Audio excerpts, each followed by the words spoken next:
ಒಳ್ಳೆಯ ಒಂದು ಸಾಕ್ಷಿಯನ್ನು ನಾವು ಕೇಳಿದ್ದೇವೆ. சங்கீதம் 34 ஒரு வசனம் இருக்கிறது, நீங்கள் வாசித்தீர்கள். ಕೀರ್ತನೆ 34ನೇ ಅಧ್ಯಾಯದಲ್ಲಿ ಒಂದು ವಚನವನ್ನು ಓದಿದ್ದೇವೆ. கர்த்தர் நல்லவர் என்பதை ருசித்து பாருங்கள். ಕರ್ತನು ಸರ್ವೋತ್ತಮನೆಂದು ಆತನ ಅನುಭವದಿಂದ ಸವಿದು ನೋಡ್ರಿ. கர்த்தர் நல்லவர் என்பதை ருசித்து பாருங்கள். ಕರ್ತನು ಒಳ್ಳೆಯವನೆಂಬುದಾಗಿ ರುಚಿಸಿ ನೋಡ್ರಿ. அவர் மேல் நம்பிக்கை உள்ள மனுஷன் பாக்கியவான். ಆತನ ಮೇಲೆ ನಂಬಿಕೆ ಇಡುವಂತ ಮನುಷ್ಯನು ಭಾಗ್ಯವಂತನು. எத்தனை பேர் விசுவாசிக்கிறீர்கள்? ಎಷ್ಟು ಜನ ನಂಬುತ್ತೀರಾ? ஒருவரை ஒருவர் கைகளை கொடுத்து ಒಬ್ಬರಿಗೊಬ್ಬರು ತಮ್ಮ ಕೈಗಳನ್ನು ಕೊಟ್ಟು கர்த்தரை நம்புகிறவர்கள் பாக்கியவான்கள். ಕರ್ತನನ್ನು ನಂಬುವ ಮನುಷ್ಯರು ಭಾಗ್ಯವಂತರು ಅಂತ ಹೇಳ್ರಿ. கர்த்தரை நம்புகிறவர்கள் பாக்கியவான்கள். ಕರ್ತನನ್ನು ನಂಬುವಂತ ಮನುಷ್ಯರು ಭಾಗ್ಯವಂತರು. சிங்கக்குட்டிகள் தாழ்ச்சடைந்து பட்டினியாய் கிடந்தாலும் ಪ್ರಾಯದ ಸಿಂಹಗಳಾದರೂ ಹೊಟ್ಟೆಗೆಲ್ಲದೆ ಹಸಿದಾವು. கர்த்தரை நம்புகிறவர்களுக்கு ஒரு குறையும் வராது. ಆತನ ಸನ್ನಿಧಿಯಲ್ಲಿ ಬೇಡಿಕೊಳ್ಳುವವರಿಗೆ ಯಾವ ಮೇಲಿಗೂ ಕಡಿಮೆ ಇಲ್ಲ. ஹல்லேலூயா, ಹಲ್ಲೆಲೂಯಾ. சோ அவரை நம்புகிறவர்களை பற்றிய அநேக காரியங்கள் இருக்கிறது. ಆತನ ನಂಬುವವರ ಬಗ್ಗೆ ಅನೇಕ ಕಾರ್ಯಗಳನ್ನು ಇಲ್ಲಿ ತಿಳಿಯಪಡಿಸಿದೆ. ஆகினால் நம்முடைய நம்பிக்கையும் விசுவாசமும் அவரை சார்ந்திருக்க கூடுமானால், ನಮ್ಮ ನಂಬಿಕೆಯು ವಿಶ್ವಾಸವು ಆತನನ್ನು ಹಿಂಬಾಲಿಸುವುದಾದರೆ, நாம் அவர் மேல வைத்திருக்கிற நம்பிக்கை ஒருபோதும் நம்மளை வெட்கப்படுத்தாது. ಆತನ ಮೇಲಿಟ್ಟಿರುವಂತ ನಮ್ಮ ನಂಬಿಕೆ ಒಂದು ದಿನವೂ ಆಶಾಭಂಗ ಪಡಿಸುವುದಿಲ್ಲ. ஆகினால சங்கீதக்காரன் சொல்லுகிறார், ಆದ್ದರಿಂದ ಕೀರ್ತನೆಗಾರನು ಹೇಳುತ್ತಾನೆ, கர்த்தர் செய்த எல்லா நன்மைகளுக்கு நான் எண்ணத்தை செலுத்துவேன். ದೇವರು ಮಾಡಿದ ಎಲ್ಲಾ ಉಪಕಾರಕ್ಕೆ ನಾನು ಬದಲೇನು ಮಾಡಲಿ. என் ரட்சிப்பின் பாத்திரத்தை எடுத்துக்கொண்டு சபையிலே தேவனை துதிப்பேன். ನನ್ನ ರಕ್ಷಣೆ ಎಂಬ ಪಾತ್ರೆಯನ್ನು ತೆಗೆದುಕೊಂಡು ಸಭೆ ಎಂಬ ಸಭೆಯಲ್ಲಿ ನಾನು ಆತನನ್ನು ಸ್ತುತಿಸ್ತೇನೆ. கர்த்தர் செய்த நன்மைகளை நாம் சொல்லுகிறது மாத்திரமல்ல, ದೇವರು ಮಾಡಿದ ಉಪಕಾರವನ್ನು ಹೇಳುವುದು ಮಾತ್ರ ಅಲ್ಲ, அதற்காக தேவனை தொழுது கொள்ள வேண்டும் என்று வேதம் சொல்லுகிறது. ಅದಕ್ಕಾಗಿ ನಾವು ದೇವರನ್ನು ಆರಾಧಿಸಬೇಕು ಎಂಬುದಾಗಿ, அவருடைய சமூகத்திலே நாம வந்து அவருக்கு நன்றி சொல்ல வேண்டும். ಆತನ ಸಮ್ಮುಖಕ್ಕೆ ಬಂದು ಆತನಿಗೆ ನಾವು ಕೃತಜ್ಞತೆ ಹೇಳಬೇಕು. ஆகினால் இந்த காலவேளையில கர்த்தர் நல்லவர் என்பதை ருசித்து பார்க்கக்கூடிய மக்களாய் நாம் இருக்கிறோம். ಆದ್ದರಿಂದ ಈ ಮುಂಜಾನೆ ವೇಳೆಯಲ್ಲಿ ದೇವರು ಸರ್ವೋತ್ತಮನೆಂದು ಅನುಭವದಿಂದ ಸವಿದು ನೋಡುವವರಾಗಿರಬೇಕು. இன்றைக்கு நாம் எல்லாம் இங்க இருக்கிறோம் என்றால் கர்த்தரை நாம் ருசித்து இருக்கிறோம். ನಾವೆಲ್ಲರೂ ಇಲ್ಲಿ ಇದ್ದೇವೆ ಅಂದ್ರೆ ದೇವರನ್ನ ರುಚಿಸಿ ನೋಡಿದ್ದೇವೆ. ஆமென், ಹಲ್ಲೆಲೂಯಾ, அல்லேலூயா, ಹಲ್ಲೆಲೂಯಾ.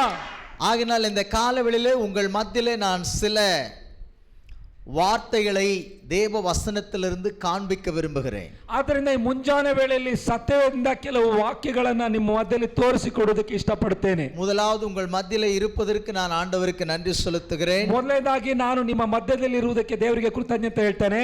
உங்கள் மத்தியிலே அருமையாக உங்களை நடத்தி வருகிற நம்முடைய அன்பு ஊழியக்கார் ராஜேஷ் அவர்களுக்கு நன்றி செலுத்துகிறேன். ಎರಡನೇದಾಗಿ ದೇವರು ನಮ್ಮ ಈ ಸಭೆಗೋಸ್ಕರ ಕೊಟ್ಟಂತ ಪ್ರಿಯ ಸೇವಕರಿಗೋಸ್ಕರ ನಾನು ದೇವರಿಗೆ ವಂದನೆ ಹೇಳ್ತೇನೆ. கர்த்தர் செய்ய நினைத்தது தடைபடாது. ದೇವರು ಮಾಡಬೇಕೆಂದಿರುವ ಕಾರ್ಯಕ್ಕೆ ಯಾವ ಅಡ್ಡಿ ಉಂಟಾಗುವುದಿಲ್ಲ. ஆகினால உங்களை மீண்டுமாக கர்த்தராக இயேசு கிறிஸ்துவுக்குள்ள வாழ்த்துகிறேன். ಅದರ ಮೂರನೇದಾಗಿ ನಾನು ಯೇಸು ಕ್ರಿಸ್ತನ ಹೆಸರಿನಲ್ಲಿ ನಿಮ್ಮೆಲ್ಲರನ್ನ ನಾನು ವಂದಿಸ್ತೇನೆ. எங்கே ஒரு மனம் உண்டோ அங்கு விடுதலை உண்டு. ಎಲ್ಲಿ ಒಂದು ಮನಸ್ಸು ಐಕ್ಯತೆ ಇರ್ತದೋ ಅಲ್ಲಿ ಬಿಡುಗಡೆ ಉಂಟಾಗ್ತದೆ. குடும்பமா இருக்கலாம், குடும்பமா ಅದು இருக்கலாம், ಕುಟುಂಬವಾಗಿರ್ಲಿ, திருச்சபையாக ಅದು இருக்கலாம், ಸಭೆಯಾಗಿರ್ಲಿ, ஒரு சமுதாயமாக ಒಂದು இருக்கலாம். ಸಮುದಾಯವಾಗಿರ್ಬೋದು. எங்க ஒரு மனம் இருக்கிறதோ, ಎಲ್ಲಿ ಒಂದು ಮನಸ್ಸು ಇರ್ತದೋ, எங்க ஏக சிந்தை இருக்கிறதோ, ಎಲ್ಲಿ ಒಂದೇ ಆಲೋಚನೆ ಇರ್ತದೋ அங்கதான் ஆசீர்வாதம் ಅಲ್ಲಿ உண்டாருக்கு. ಆಶೀರ್ವಾದ ಇರ್ತದೆ. அதனால் சபை என்பது ஒரு மனதுக்குரியதாக இருக்க வேண்டும். ಸಭೆ ಎಂಬುದು ಒಂದು ಐಕ್ಯತೆಯನ್ನು ಹೊಂದುತ್ತದೆ. இயேசு கிறிஸ்து இப்படியாக சொல்லி இருக்கிறார். ಯೇಸು ಕ್ರಿಸ್ತನು ಈ ರೀತಿಯಾಗಿ ಹೇಳಿದ್ದಾನೆ, ஒரு வீடுக்குள் பிரிவினை உண்டானால், ಒಂದು ಮನೆ ಎರಡು ಭಾಗವಾಗುವುದಾದರೆ அந்த வீடு நிலைத்திருக்காது. ಆ ಮನೆ ಅದು ಸ್ಥಿರವಾಗಿರುವುದಿಲ್ಲ. ஒரு தேசத்துக்குள் பிரிவினை உண்டானால், ಒಂದು ದೇಶದಲ್ಲಿ ವಿಭಾಗ ಉಂಟಾದರೆ அந்த தேசம் சந்தோஷமா இருக்காது. ಆ ದೇಶ ಸಂತೋಷವಾಗಿರುವುದಿಲ್ಲ. ஒரு ராஜ்யத்துக்குள்ளே பிரிவினை உண்டானால், ಒಂದು ರಾಜ್ಯದಲ್ಲಿ ವಿಭಾಗ ಆದ್ರೆ அந்த ராஜ்யம் ಆ நிலைப்பெறாது. ರಾಜ್ಯ ಅದು ಸ್ಥಿರವಾಗುವುದಿಲ್ಲ. ஆகினால தேவன் விரும்புகிறது ஒரு மனம். ದೇವರು ಬಯಸುವಂತದ್ದು ಒಂದು ಮನಸ್ಸು. அல்லேலூயா, ಹಲ್ಲೆಲೂಯಾ. அதை கர்த்தரை நாம நம்பும் பொழுது அந்த ஒரு மனம் வருகிறது. ನಾವು ಯಾವಾಗ ಕರ್ತನನ್ನು ನಂಬುತ್ತೇವೋ ಆಗ ಒಂದು ಮನಸ್ಸು ಬರ್ತದೆ.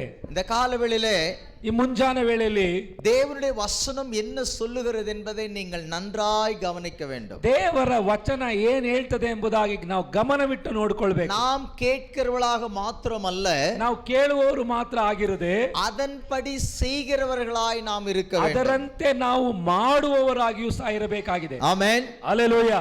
கேட்கிறவர்களாக அல்ல, அதன்படி செய்வதற்கு நாம் முன் வரக்கூடியவர்களாக இருக்க வேண்டும். ಕೇಳುವವರು ಮಾತ್ರ ಆಗಿರದೆ ಅದನ್ನು ಕೈಗೊಂಡು ನಡೆಯುವರಾಗಿ ನಾವು ಮುಂದೆ ಬರಬೇಕಾಗಿದೆ. தேவன் நம்முடைய நன்மைக்கென்று பிரமாணங்களை கொடுத்திருக்கிறார். ದೇವರು ನನ್ನ ಒಳ್ಳೆಯದಕ್ಕೋಸ್ಕರ ಅನೇಕ ಪ್ರಮಾಣಗಳನ್ನು ನಮಗೆ ஒரு ಕೊಟ್ಟಿದ್ದಾರೆ. வசன வேதத்தில் இருக்கிறது, ಒಂದು ವಚನ ಸತ್ಯವೇದದಲ್ಲಿ ಬರೆಯಲ್ಪಟ್ಟಿದೆ. உங்கள் தேவனாகிய கர்த்தர் ನಿನ್ನ ದೇವರಾದ ಕರ್ತನು நீங்கள் நன்றாய் இருப்பதற்காக அல்லவா உங்களுக்கு பிரமாணத்தை கொடுத்திருக்கிறார். ನೀವು ಚೆನ್ನಾಗಿರಬೇಕೆಂಬುದಕ್ಕೋಸ್ಕರ ಆತನು ಧರ್ಮಶಾಸ್ತ್ರವನ್ನ ಆತ ಪ್ರಮಾಣಗಳನ್ನು தேவனுடைய ಕೊಟ್ಟಿದ್ದಾನೆ. நோக்கமும் திட்டமும் என்னவென்றால், ಆತ ನಮಗೋಸ್ಕರ ಕೊಟ್ಟಂತ ಒಂದು ದರ್ಶನ, ಒಂದು ಯೋಚನೆಗಳು ಏನಂದ್ರೆ நாம் நன்றாய் இருக்க வேண்டும். ನಾವು ಚೆನ್ನಾಗಿರಬೇಕು. உன் ஆத்துமா வாழ்வது போல ನಿನ್ನ ಆತ್ಮನು ಜೀವಿಸಿದ ಪ್ರಕಾರ நீங்கள் எல்லாவற்றிலும் வாழ்ந்து சுகமாயிருங்கள் என்று வேதம் ಎಲ್ಲವದರಲ್ಲೂ ಜೀವಿಸಿ ಸಂತೋಷವಾಗಿರು. அல்லேலூயா, அல்லேலூயா, அல்லேலூயா. அல்லேலூயா. எடுத்தவர்கள் வாசிக்கலாம், எடுத்தவர்கள் வாசிங்கள். ತೆಗೆದು ಓದಿಕೊಳ್ಳೋಣ. லேவியராகமம் 10ஆம் அதிகாரம் 1-2 வசனம். ಯಾಜಕ ಕಾಂಡ, லேவியராகமம் 10ஆம் அதிகாரம் 10ನೇ ಅಧ್ಯಾಯ 1-2 வசனம். 1-2ನೇ ವಚನ. இங்கே நான் அப்படியே சொல்லுகிறேன், நீங்கள் கவனிங்கள். இந்த ஒரு தலைப்பை நான் தருகிறேன். ಒಂದು ಕಾರ್ಯವನ್ನು ನಿಮ್ಮ ಮುಂದೆ ಹೇಳ್ತೇನೆ. அங்கீகரிக்கப்படாத அக்னி. ಅಂಗೀಕರಿಸಲ್ಪಡಾದ ಒಂದು ಬೆಂಕಿ. நல்லா புரிந்து கொள்ளுங்கள், ಚೆನ್ನಾಗಿ ತಿಳಿದುಕೊಳ್ಳ್ರಿ. ಅಂಗೀகரிக்கப்படாத அக்னி, ಅಂಗೀಕರಿಸಲ್ಪಡಾದ ಒಂದು ಬೆಂಕಿ. தேவனாகிய கர்த்தர், ದೇವರಾದ ಕರ್ತನು இஸ்ரவேல் ஜனங்களுக்கு, ಇಸ್ರಾಯೇಲ್ ಜನರಿಗೆ, அதாவது தம்முடைய ஜனங்களுக்கு, ಅದಂದ್ರೆ ತನ್ನ ಪ್ರಜೆಗಳಿಗೆ, தம்மால் தெரிந்து கொள்ளப்பட்ட ஜனங்களுக்கு ತನ್ನಿಂದ ಆರಿಸಲ್ಪಟ್ಟಂತ ಜನರಿಗೆ நியாய பிரமாணத்தை கொடுத்தார். ಧರ್ಮಶಾಸ್ತ್ರವನ್ನು ಕೊಟ್ಟನು. அதிலே முக்கியமான விஷயங்களை சொல்லுகிறார். ಅದರಲ್ಲಿ ಮುಖ್ಯವಾದ ವಿಷಯಗಳನ್ನು ಹೇಳ್ತಿದ್ದಾರೆ. ஆசரிப்பு கூடாரத்தை தேவன் மோசேக்கு கட்டளையிட்டார் செய்யும்படியாக. ದೇವರ ಒಂದು ಪಾಳೆಯದಲ್ಲಿ ಸಂಚರಿಸುವುದಕ್ಕೋಸ್ಕರ ஆசரிப்பு கூடாரம், ಒಂದು ಪಾಳೆಯದಲ್ಲಿ, ஆசரிப்பு கூடாரம் என்பது ಆ ಒಂದು ಪಾಳೆಯದ ಒಂದು ಗೂಡಾರದಲ್ಲಿ அது தேவனுக்கென்று ஏற்படுத்தப்பட்ட, ದೇವರಿಗೋಸ್ಕರ ಏರ್ಪಡಿಸಲ್ಪಟ್ಟ, அவர் மகிமை வரக்கூடிய ஒரு ஸ்தலமாக இருந்தது. ದೇವರ ಮಹಿಮೆ ಇಳಿದು ಬರುವಂತ ಒಂದು ಸ್ಥಳ. அந்த ஆசரிப்பு கூடாரத்தானே ಆ ಒಂದು ಪಾಳೆಯದ ಗೂಡಾರದಲ್ಲಿ தேவனுடைய உடன்படிக்கை பெட்டி இருந்தது. ದೇವರ ಒಂದು ಒಡಂಬಡಿಕೆ ಒಂದು ಮನುಷ್ಯ, தேவனுடைய மகிமை வரக்கூடியதாக காணப்பட்டது. ಅಲ್ಲಿ ದೇವರ ಮಹಿಮೆ ಇಳಿದು ಬರುವಂತ ಒಂದು ಸ್ಥಳವಾಗಿತ್ತು. அந்த ஆசரிப்பு கூடாரம் என்பது தேவனால கொடுக்கப்பட்ட ஒரு மாதிரியின் அடையாளம். ದೇವರಿಂದ ಕೊಡಲ್ಪಟ್ಟಂತ ಒಂದು ಗುರುತು ಮತ್ತು ಚಿಹ್ನೆಯಾಗಿತ್ತು. அந்த ஆசரிப்பு கூடாரத்தினுடைய பேட்டர்ன் அல்லது வடிவமைப்பை தேவன் கொடுத்தார். ದೇವರ ಒಂದು ಆಚಾರ್ಯದ ಗುಡಾರದ ಒಂದು ಪ್ಲಾನ್ ಅನ್ನ ದೇವರು ಕೊಟ್ಟಿದ್ರು. அதை மோசே செய்யும்படியாக சொன்னார். ಅದನ್ನ ಮೋಶೆ ಮಾಡುವಂತೆ ಕೊಟ್ಟಿದ್ರು. அதுல எந்த விதமான மாறுதலும் வரக்கூடாது. ಅದರಲ್ಲಿ ಯಾವ ರೀತಿಯ ಮಾರ್ಪಾಡುಗಳು ಬರಬಾರದು. ஏனென்றால் அது தேவனுடைய மகிமை வரப்போகிற ஒரு ஸ்தலமாக இருந்தது. ಯಾಕೆಂದ್ರೆ ದೇವರ ಮಹಿಮೆ ಇಳಿದು ಬರುವಂತ ಒಂದು ಸ್ಥಳವಾಗಿತ್ತು. தேவனுடைய நியாயப்பிரமாணம் வைக்கப்பட்டிருந்தது. ಅದು ದೇವರ ಒಂದು ಆಜ್ಞೆ ಇಡಲ್ಪಟ್ಟಂತ ಒಂದು ಸ್ಥಳವಾಗಿತ್ತು. ஆசரிப்பு கூடாரத்துக்குள் பிரவேசிப்பதற்காக தேவன் ஆசாரியர்களையும் பிரதான ஆசாரியர்களையும் ஏற்படுத்தினார். ದೇವರ ಆ ಒಂದು ಪಾಳೆಯದ ಒಳಗೆ ಪ್ರವೇಶಿಸುವುದಕ್ಕೋಸ್ಕರ ಯಾಜಕರನ್ನ, ಲೇವಿಯರನ್ನ ದೇವರು ಏರ್ಪಡಿಸಿದ್ರು. அந்த ஆசரிப்பு கூடாரத்துக்குள் பிரவேசிக்கிறவர்கள் லேவியர்கள் மாத்திரமே. ಆ ಗೂಡಾರದ ಒಳಗೆ ಪ್ರವೇಶಿಸುವಂತ ವ್ಯಕ್ತಿಗಳು ಯಾಜಕರು ಮಾತ್ರವೇ ಆಗಿದ್ದರು. லேவியர் கோத்திரத்திலிருந்து ஆசாரியர்கள் மாத்திரமே பிரவேசிக்க கூடும். ಲೇವಿ ಕುಲದಿಂದ ಯಾಜಕರು ಮಾತ್ರವೇ ಅದರೊಳಗೆ ಪ್ರವೇಶಿಸಬೇಕಾಗಿತ್ತು. வேற ஒருவர் அந்த ஆசரிப்பு கூடாரத்துக்குள் பிரவேசிக்க முடியாது. ಬೇರೆ ಯಾರು ಅದರೊಳಗೆ ಪ್ರವೇಶಿಸುವುದಕ್ಕೆ ಆಗುವುದಿಲ್ಲ. ஆகினால் ஆசரிப்பு கூடாரத்துக்குள் பிரவேசிக்க போகிறதான அந்த ஆசாரியர்களுக்கென்று சில முறைமைகளையும் கட்டளைகளையும் தேவன் வச்சிருந்தார். ಆ ಗೂಡಾರದಲ್ಲಿ ಪ್ರವೇಶಿಸುವಂತ ಯಾಜಕರಿಗೋಸ್ಕರ ಕೆಲವೊಂದು ಕಟ್ಟಳೆಗಳನ್ನ ಆಜ್ಞೆಗಳನ್ನ ದೇವರು ಮೀಸಲಾಗಿಟ್ಟಿದ್ದರು. அதை மீறக்கூடாது. ಅದನ್ನ ಮೀರಬಾರದು. அப்படி மீறினால் தண்டனைக்குள்ளாக்கப்படுவார்கள். ಅದು ಆಜ್ಞೆಯನ್ನು ಯಾರು ಮೀರ್ತಾರೋ ಅವರು ದಂಡನೆ ಉಂಟಾಗ್ತಿತ್ತು. அதில் பிரவேசிக்கக்கூடியவர்கள் ಅದರೊಳಗೆ ಪ್ರವೇಶಿಸುವಂತ ವ್ಯಕ್ತಿಯರು சுத்திகரிக்கப்பட்டவர்களாக இருக்க ಅವರು வேண்டும். ಶುದ್ಧೀಕರಿಸಲ್ಪಟ್ಟವರಾಗಿರಬೇಕು. அவர்கள் பாவம் செய்திருக்க கூடாது. ಅವರು ಪಾಪ அவர்கள் பாவம் செய்திருப்பார்கள் என்று சொன்னால் தங்களுக்கென்று ஒரு பலியை ஏற்படுத்த வேண்டும். ಒಂದು ವೇಳೆ ಯಾಜಕರು ಪಾಪವನ್ನ ಮಾಡಿರುವುದಾದರೆ ತನಗೋಸ್ಕರ ಒಂದು ಬಲಿಯನ್ನು ಅರ್ಪಿಸಬೇಕಾಗಿತ್ತು. அவர்கள் தங்களை பரிசுத்தப்படுத்திக் கொள்ள வேண்டும். ಅವರು ತನ್ನನ್ನು ಪರಿಶುದ್ಧಪಡಿಸಿಕೊಳ್ಳುವಂತ ವ್ಯಕ್ತಿಗಳಾಗಿರಬೇಕು. பிற்பாடு தேவனுடைய அந்த ஆசரிப்பு கூடாரத்துக்குள் சென்று ಜನಗಳಿಗೆಂದು ಪಾಪ ಮನ್ನಿಪೆ ಸಲ್ಲುತ್ತ வேண்டும். ಆ ಯಾಜಕರು ತನಗೋಸ್ಕರ ಮಾತ್ರ ಅಲ್ಲದೆ ತನ್ನ ಜನರಿಗೋಸ್ಕರ ಪಾಪ ಹರಿಕೆಯನ್ನು ಮಾಡುವುದಕ್ಕೋಸ್ಕರ ಅವರು ಗೂಡಾರದೊಳಗೆ ಪ್ರವೇಶಿಸಬೇಕಾಗಿತ್ತು. இப்படியாக ஆசாரியர்களுக்கென்று ஒரு பிரமாணத்தை தேவன் வச்சிருந்தார். ಈ ರೀತಿ ಒಂದು ಪ್ರಮಾಣವನ್ನ ಆ ಯಾಜಕರಿಗೋಸ್ಕರ ದೇವರು ಇಟ್ಟಿದ್ದರು. ஒருவேளை ஆசாரியன் பரிசுத்த குலைச்சலோடு கூட அந்த சமூகத்துக்கு போவான் என்று சொன்னால், ಒಂದು ವೇಳೆ ಆತನು ಪಾಪವನ್ನ ಅಥವಾ ತಪ್ಪನ್ನ ಮಾಡಿ ಆ ಗೂಡಾರದೊಳಗೆ ಹೋಗುವುದಾದರೆ அவன் அங்கே மரித்து போயிடுவான். ಅವನು ಅಲ್ಲೇ ಸಾಯುತ್ತಿದ್ದನು. அவனை உள்ளிருந்து வெளியே கொண்டு வருவதற்கு யாரும் போக முடியாது. ಅವನನ್ನ ಒಳಗಿನಿಂದ ಹೊರಗೆ ತರಬೇಕಾದ್ರೆ ಯಾರು ಒಳಗೆ ಹೋಗಕ್ಕೆ ಆಗ್ತಿರ್ಲಿಲ್ಲ. ஆகினால் ஆசாரியனுடைய இடுப்பிலே ஒரு நீண்ட கயிறு கட்டப்பட்டிருந்தது. ಆದ್ದರಿಂದ ಯಾಜಕನ ಸೊಂಟದಲ್ಲಿ ಒಂದು ಉದ್ದವಾದ ಒಂದು ಹಗ್ಗವನ್ನು ಕಟ್ಟಿದ್ದರು. அது வெளிவரைக்கும் இருக்கும். ಅದು ಹೊರಗಡೆ ತನಕ ಇರ್ತಿತ್ತು. அப்படி ஒருவேளை ஆசாரியன் அங்கே செத்து போயிருந்தால், ಒಂದು ವೇಳೆ ಯಾಜಕನು ಅಲ್ಲಿ ಸತ್ತು ಹೋಗಿದ್ದರೆ ஆசாரியனுடைய கையிலே ஒரு மணி இருக்கும். ಆ ಯಾಜಕನ ಕೈಯಲ್ಲಿ ಒಂದು ಗಂಟೆ ಇರ್ತಿತ್ತು. அந்த மணி ஓசை எப்பொழுதும் அடித்துக்கொண்டே இருக்க வேண்டும். ಆ ಗಂಟೆ ಯಾವಾಗಲೂ ಬಾರಿಸ್ತಾನೆ ಇರಬೇಕು. அதனுடைய பொருள் ஆசாரியன் உயிரோடு இருக்கிறான் என்பது பொருள். ಅರ್ಥ ಯಾಜಕನು ಜೀವಂತವಾಗಿದ್ದಾನೆ ಅಂತ ಅರ್ಥ. அந்த மணி நிறுத்தப்படும் என்று சொன்னால், ಆ ಗಂಟೆ ನಿಂತು ಹೋಗಿರುವುದಾದರೆ ஆசாரியன் மரித்து போனான் என்பது பொருள். ಆ ಯಾಜಕನು ಸತ್ತು ಹೋಗಿದ್ದಾನೆ ಅಂತ ಅರ್ಥ. அந்த கயிறை பிடித்து இழுத்துக் வெளியிலே ಒಂದು ವೇಳೆ ಅವನು ಸತ್ತು ಹೋಗಿರೋದು ಹಗ್ಗವನ್ನು ಇಟ್ಕೊಂಡು ಹೊರಗಡೆ ಎಳ್ಕೊಳ್ತಿದ್ರು. இதுதான் ஆசரிப்பு கூடாரத்துக்குள்ள பிரவேசிக்கிற ஆசாரியனுக்கு தேவன் கொடுத்திருந்த நியாயப்பிரமாணம். ಯಾಜಕನಿಗೆ ಗುಡಾರದೊಳಗೆ ಪ್ರವೇಶಿಸಬೇಕಾದ ಯಾಜಕನಿಗೆ ಕೊಡಲ್ಪಟ್ಟಂತ ಆಜ್ಞೆ ಆಗಿತ್ತು. அல்லேலூயா, அல்லேலூயா. ஏனென்றால் ஆசரிப்பு கூடாரம் என்பது தேவனுடைய மகிமை நிறைந்திருக்கிற இடம். ಅದು ಒಂದು ಗೂಡಾರ ಅಂದ್ರೆ ದೇವರ ಮಹಿಮೆಯಿಂದ ತುಂಬಲ್ಪಟ್ಟಂತ ಸ್ಥಳವಾಗಿತ್ತು. ஆகினால தேவனுடைய மகிமைக்குள் பிரவேசிக்கிறவர்கள் தங்களை சுத்திகரித்துக் கொள்வது அவசியம். ದೇವರ ಮಹಿಮೆ ಒಳಗೆ ಪ್ರವೇಶಿಸುವಂತ ಯಾಜಕರಾಗಲಿ ಯಾರೇ ಆಗಲಿ ಅವರು ಶುದ್ಧೀಕರಿಸಲ್ಪಡಬೇಕಾಗಿತ್ತು. தேவனுடைய பிரமாணங்களை கைக்கொள்ளுகிறது ரொம்ப அவசியமாக இருக்கிறது. ದೇವರ ಪ್ರಮಾಣಗಳನ್ನು ಕೈಗೊಳ್ಳುವುದು ಅವಶ್ಯವಾಗಿತ್ತು. இங்க ஒரு சம்பவம் நடக்கிறது பழைய ஏற்பாட்டிலே. ಇಲ್ಲಿ ಒಂದು ಕಾರ್ಯ ನಡೀತಿದೆ ಹಳೆ ಒಡಂಬಡಿಕೆಯಲ್ಲಿ. வாஸ்து பாருங்கள், அதை நம்ம வாஸ்தவம் லேவியராகமம் 10ஆம் அதிகாரம். ನಾವು ಓದಿಕೊಳ್ಳ ಯಾಜಕ ಕಾಂಡ 10ನೇ ಅಧ್ಯಾಯ. ಅವನಿಗೆ ಚೆನ್ನಾಗಿ ಓದ್ರಿ. இது அப்படியே நீங்கள் மனதில் வைத்துக் கொள்ளுங்கள். ಇದನ್ನ ಅದೇ ನಿಮ್ಮ ಮನಸ್ಸಿನಲ್ಲಿ ಗಟ್ಟಿಯಾಗಿ ಇಟ್ಕೊಳ್ಳ್ರಿ. தேவனுடைய கட்டளை என்னது என்பதை நம்ம யாத்திராகமம் 30ஆம் அதிகாரம் 9ஆம் வசனத்தை வாசிங்கள். ಧರ್ಮೋಪದೇಶ ಕಾಂಡ 30ನೇ ಅಧ್ಯಾಯ 9ನೇ ವಚನದಲ್ಲಿ ಓದಿಕೊಳ್ಳೋಣ. யாத்திராகமம் சீக்கிரமா கொஞ்சம் வாசிங்க. யாத்திராகமம் ವಿಮೋಚನ ಕಾಂಡ 30ஆம் அதிகாரம் 9ஆம் வசனம். 30ನೇ ಅಧ್ಯಾಯ 9ನೇ ವಚನ. ಆ ವೇದಿಯ ಮೇಲೆ ಬೇರೆ ಯಾವ ಧೂಪವನ್ನು ಹಾಕಕೂಡದು. ಅದರ ಮೇಲೆ ಹೋಮವನ್ನಾಗಲಿ ಧಾನ್ಯ ದ್ರವ್ಯವನ್ನಾಗಲಿ ಪಾನ ದ್ರವ್ಯವನ್ನಾಗಲಿ ಸಮರ್ಪಿಸಕೂಡದು. வாசிங்க, ಓದಿಕೊಳ್ಳೋಣ. அந்நிய தூபமாகிலும் ಬೇರೆ ಯಾವ ಧೂಪವನ್ನು தகன பலியாகிலும் ಹೋಮವನ್ನಾಗಲಿ அவருடைய சமூகத்திலே ಆತನ ಸಮ್ಮುಖದಲ್ಲಿ அதாவது அந்நிய காரியங்களை கொண்டு வரக்கூடாது. ಬೇರೆ ಯಾವ ಕಾರ್ಯವನ್ನು ತರಬಾರದು. அது மாத்திரமல்ல, ಅದು ಮಾತ್ರ ಅಲ್ಲ, அந்த ஆசரிப்பு கூடாரத்துக்குள் பிரவேசிக்கிற ஆசாரியன் ಆ ಗೂಡಾರದೊಳಗೆ ಪ್ರವೇಶಿಸಬೇಕಾದ ಯಾಜಕನು மதுபானத்தை அருந்தக்கூடாது.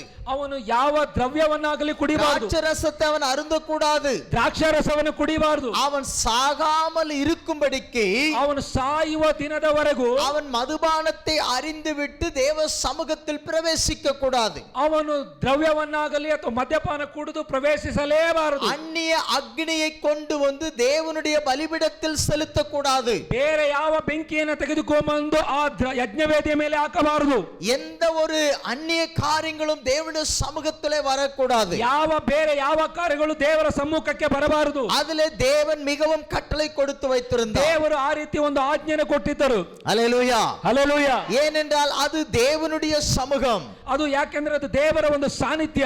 தேவன் அங்கே வாசம் பண்ணுகிற ஒரு ஸ்தலம். ದೇವರು ಅಲ್ಲಿ ವಾಸ ಮಾಡುವಂತ ಒಂದು ಸ್ಥಳ. அந்த இடம் பரிசுத்தமாக்கப்பட்டது. ಅದು ಒಂದು ಪರಿಶುದ್ಧವಾದಂತ ಸ್ಥಳ. இங்க என்ன நடக்கிறது? நம்ம வாசித்த அந்த லேவி ராகமத்தின் 10ஆம் அதிகாரத்துல ನಾವು ಯಾಜಕ ಕಂಡ 10ನೇ ಅಧ್ಯಾಯದಲ್ಲಿ அங்க 2 பேரு ಅಲ್ಲಿ 2 ಜನ என்ன செய்கிறார்கள்? ಏನು ಮಾಡ್ತಿದ್ದಾರೆ? அந்நிய அக்னியை தேவனுடைய சமூகத்தில் கொண்டு வருகிறார்கள். ಬೇರೆ ಬೆಂಕಿಯನ್ನ ದೇವರ ಸಾನ್ನಿಧ್ಯಕ್ಕೆ ತರ್ತಾ ಇದ್ದಾರೆ. தீட்டுள்ள ஒரு அக்னியை கொண்டு வருகிறார்கள். ಒಂದು ಬೇಡವಾದಂತ ಕೆಟ್ಟದಾದಂತ ಬೆಂಕಿಯನ್ನು ತರ್ತಾ ಇದ್ದಾರೆ. அந்நிய அக்னி என்பது என்னவென்றால், ಬೇರೆ ಬೆಂಕಿ ಅಂದ್ರೆ ಏನರ್ಥ? அது தேவ சமூகத்தில் இல்லாத ஒன்று. ದೇವರ ಸಾನ್ನಿಧ್ಯದಲ್ಲಿ ಇಲ್ಲದೆ ಇರುವಂತ ಒಂದು ಬೆಂಕಿ. ಅನೇಕ நேரத்திலே நம்முடைய வாழ்க்கையில ಅನೇಕ ಸಾರಿ ದೇವರ ನಮ್ಮ ಜೀವಿತದಲ್ಲಿ தீட்டுள்ள காரியங்கள் கொண்டு வரப்படுகிறது. ಅದು ಶಾಪವಾದಂತ ಕಾರ್ಯಗಳನ್ನು நம்முடைய எண்ணங்களிலே தீட்டுள்ள காரியம் வருகிறது. ನಮ್ಮ ಯೋಚನೆಯಲ್ಲಿ ಶಾಪವಾದ ಕಾರ್ಯಗಳು ಬರ್ತವೆ. நம்முடைய குடும்பத்திலே தீட்டுள்ள காரியங்கள் வருகிறது. ನಮ್ಮ ಕುಟುಂಬದಲ್ಲಿ ಶಾಪವಾದ ಕಾರ್ಯಗಳು ಬರ್ತವೆ. ಜೀವಿತத்திலே தீட்டுள்ள காரியங்கள் வருகிறது. ನಮ್ಮ ಜೀವಿತದಲ್ಲಿ ದೇವರಿಗೆ ಅಶುದ್ಧವಾದಂತ ಕಾರ್ಯ. தேவன் என்ன சொல்லுகிறார்? ದೇವರು ಏನು ಹೇಳ್ತಿದ್ದಾನೆ? அந்நிய அக்னி தேவனுடைய பலிபீடத்தில் வரக்கூடாது. ಬೇರೆ ಬೆಂಕಿ ದೇವರ ಸಾನ್ನಿಧ್ಯಕ್ಕೆ ಬರಲೇಬಾರದು. அல்லேலூயா, ಹಲ್ಲೆಲೂಯಾ, அல்லேலூயா, ಹಲ್ಲೆಲೂಯಾ. தேவன் நியாயப்பிரமாணத்திலே கொடுக்கிறார். ಆಜ್ಞೆಯನ್ನು ಕೊಟ್ಟಿದ್ದಾರೆ. நீ சாகாமல் இருக்கும்படிக்கு ನೀನು ಸಾಯದೇ ಇರಬೇಕಾದ್ರೆ அந்நிய அக்னி அங்க வரக்கூடாது. ಬೇರೆ ಯಾವ ಬೆಂಕಿ ಅಗ್ನಿವೇದಿಯ ಮೇಲೆ ಬರಬಾರದು. மதுபானம் அறிந்தவர்களா தேவனுடைய சமூகத்தில் பிரவேசிக்க கூடாது. ಮದ್ಯಪಾನವನ್ನಾಗಲಿ ದ್ರವ್ಯವನ್ನಾಗಲಿ ಕುಡಿದು ದೇವರ ಸಾನ್ನಿಧ್ಯಕ್ಕೆ ಬರಬಾರದು. தேவனுடைய சமூகம். ಯಾಕೆಂದ್ರೆ ದೇವರ ಸಾನ್ನಿಧ್ಯ. அல்லேலூயா, ಹಲ್ಲೆಲೂಯಾ. இன்றைக்கு நாட்களில் நம்ம பார்க்கும் பொழுது ಇವತ್ತು ನೋಡುವಂತ ದಿನಗಳಲ್ಲಿ எல்லாம் மிக்சிங்கா இருக்குது. ಎಲ್ಲ ಸೇರಿಕೊಂಡ್ಬಿಟ್ಟಿದೆ. வித்தியாசம் தெரியவில்லை. ಅನೇಕ ವ್ಯತ್ಯಾಸಗಳು ಗೊತ್ತಾಗ್ತಾ ಇಲ್ಲ. அல்லேலூயா. இன்னைக்கு அநேக அந்நிய காரியங்கள் சபையிலும் வந்து விடுகிறது. ಅನೇಕ ಬೇರೆ ಬೇರೆ ಕಾರ್ಯಗಳು ಸಭೆಯೊಳಗೂ ಬರ್ತಾ ಇದೆ. நம்முடைய குடும்பத்திலே வந்து விடுகிறது. ಕುಟುಂಬದಲ್ಲಿ ಬರ್ತಾ ಇದೆ. நம்முடைய ஜீவியத்திலே வந்து ನಮ್ಮ விடுகிறது. ಜೀವಿತದಲ್ಲಿ ಬರ್ತಾ ಇದೆ. நம்முடைய செயலிலே வந்து ನಮ್ಮ விடுகிறது. ಕೆಲಸ ಕಾರ್ಯಗಳಲ್ಲಿ ಬರ್ತಾ அது ಇದೆ. தீட்டு உள்ளதாக மாறுகிறது. ಅದು ಅಶುದ್ಧವಾಗಿ ಮಾರ್ಪಡ್ತಾ ಇದೆ. அது சாபக்கேடாக ಅದು மாறுகிறது. ಶಾಪ ಕೇಡಾಗಿ ಮಾರ್ಪಡ್ತಾ ಇದೆ. பாவமாக ಅದು மாறுகிறது. ಪಾಪವಾಗಿ ಮಾರ್ಪಡ್ತಾ அது ಇದೆ. நம்முடைய ஜீவியத்திலே அழிவாக மாறுகிறது. ಅದು ತಮ್ಮ ಜೀವಿತದಲ್ಲಿ ಬೇಡವಾದ ಕಾರ್ಯವಾಗಿ நம்ம ಮಾರ್ಪಡ್ತಾ. சொல்லுகிறோம், எனக்கு ஏன் இந்த காரியம் நேர்ந்தது என்று கேட்கிறோம். ನಾವು ಅನೇಕ ಸಾರಿ ಹೇಳ್ತೀವಿ, ಯಾಕೆ ನನ್ನ ಜೀವಿತದಲ್ಲಿ ಇದೆಲ್ಲ ನಡೀತಾ ಇದೆ ಅನ್ನೋದಾಗಿ. ಇದಕ್ಕೆ ಕಾರಣ என்னவென்றால், ಇದಕ್ಕೆ ಏನ್ ಕಾರಣ ಅಂತ ಕೇಳಿದ್ರೆ, அந்நிய ಅಂಗೀಕರಿக்கப்படாத ಅಗ್ನಿயை தேவ சமூகத்தில் கொண்டு வருகிறது. ದೇವರು ಅಂಗೀಕರಿಸಲ್ಪಡಾದ ಬೇರೆ ಅಗ್ನಿಯನ್ನು ತೆಗೆದುಕೊಂಡು ದೇವರ ಸಾನ್ನಿಧ್ಯಕ್ಕೆ ஹல்லேலூயா, ಹಲ್ಲೆಲೂಯಾ. இந்த காலவெளியில ஒரு விஷயங்களை நாம் புரிந்து கொள்ள வேண்டும். ಈ ಮುಂಜಾನೆ ವೇಳೆಯಲ್ಲಿ ಒಂದು ಕಾರ್ಯವನ್ನು ಅರ್ಥ ಮಾಡಿಕೊಳ್ಳಬೇಕು. ಅಂಗೀಕರಿக்கப்படாத ஒன்றை என் வாழ்க்கையில நான் வச்சிருக்கிறேனா? ಅಂಗೀಕರಿಸಲ್ಪಡಾದ ಯಾವುದೋ ಒಂದು ಕಾರ್ಯ ನನ್ನ ಜೀವಿತದಲ್ಲಿ ಇದೆಯಾ? தேவன் விரும்பாத ஒன்று என் வாழ்க்கையில இருக்கிறதா? ದೇವರು ಇಷ್ಟಪಡದ ಕಾರ್ಯ ನನ್ನ ಜೀವಿತದಲ್ಲಿ ಇದೆಯಾ? தேவன் நம்மளை சேர்க்க கூடாது என்றதை நாம் சேர்த்து வச்சிருக்கிறோம். ದೇವರು ಸೇರಿಸಬಾರದು ಎಂಬ ಕಾರ್ಯಗಳನ್ನು ಸೇರಿಸಿಕೊಂಡಿದ್ದೇನಾ? வேதம் சொல்லுகிறது, ಸತ್ಯವೇದ ಹೇಳ್ತದೆ, உலகத்தின் வழிபாடுகளை கற்றுக்கொள்ளாதிருங்கள். ಲೋಕದ ವ್ಯವಹಾರಗಳನ್ನು ನಾವು ಕಲ್ತ್ಕೊಳ್ಳಬಾರದು. ಆಚಾರ ವಿಚಾರ. இன்னைக்கு நாம முக்காவாசி பேரை பார்க்கிறோம். ಇವತ್ತು ಮುಕ್ಕಾಲು ಜನ ನಾವು ನೋಡ್ತೇವೆ. ரட்சிக்கப்பட்ட பிள்ளைகளுக்குள்ள பார்க்கிறோம். ರಕ್ಷಿಸಲ್ಪಟ್ಟಂತ ಜನಗಳನ್ನು ನೋಡ್ತೇವೆ. அபிஷேகம் பண்ணப்பட்டவர்களுக்குள்ளே பார்க்கிறோம். ಅಭಿಷೇಕಿಸಲ್ಪಟ್ಟವರನ್ನು ನೋಡ್ತೇವೆ. தேவனுடைய ஜனங்களுக்குள்ளே பார்க்கிறோம். ದೇವರ ಜನರೊಳಗೆ ನೋಡ್ತೇವೆ. அந்நிய அங்கீகரிக்கப்படாத காரியங்களை தான் தன் வாழ்க்கையில வச்சிருக்கிறாங்க. ದೇವರು ಅಂಗೀಕರಿಸಲ್ಪಡಾದ ಬೇರೆ ಕಾರ್ಯಗಳನ್ನು ಅವರೆಲ್ಲರೂ ಇಟ್ಕೊಂಡಿದ್ದಾರೆ. குடும்பத்தில வச்சிருக்கிறாங்க. ಕುಟುಂಬದಲ್ಲಿ ಇಟ್ಟುಕೊಂಡಿದ್ದಾರೆ. தங்கள் வாழ்க்கையில வச்சிருக்கிறாங்க.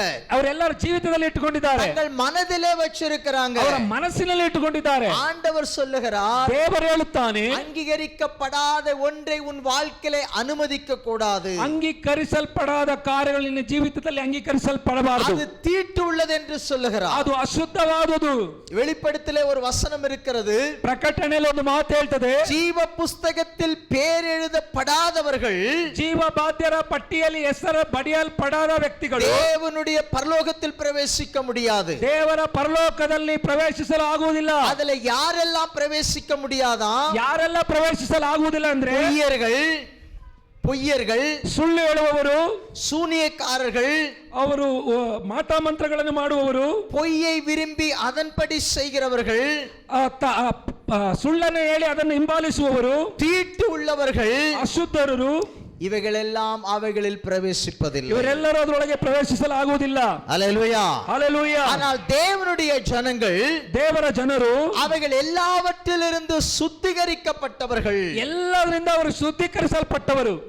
ஆசாரியர்களுக்கு என்ன கட்டளை கொடுத்தாரு? ಯಾಜಕರಿಗೆ ಏನು ಆಜ್ಞೆಯನ್ನು ಕೊಟ್ಟಿದ್ದರು? தேவனுடைய ஆசரிப்பு கூடாரத்தில் பிரவேசிக்கிற நீ அந்நிய அங்கீகரிக்கப்படாத அக்னியை தேவ சமூகத்தில் கொண்டு வரக்கூடாது. ಯಾಜಕರಿಗೆ ಏನು ಕಟ್ಟಳೆ ಕೊಟ್ಟಿದ್ರಂದ್ರೆ ಅಂಗೀಕರಿಸಲ್ಪಡಂತ ಅಗ್ನಿಯನ್ನ ತೆಗೆದುಕೊಂಡು ನೀನು ಆ ಗೂಡಾರದೊಳಗೆ ಪ್ರವೇಶಿಸಬಾರದೆಂಬುದಾಗಿ. ஹல்லேலூயா, ஹல்லேலூயா.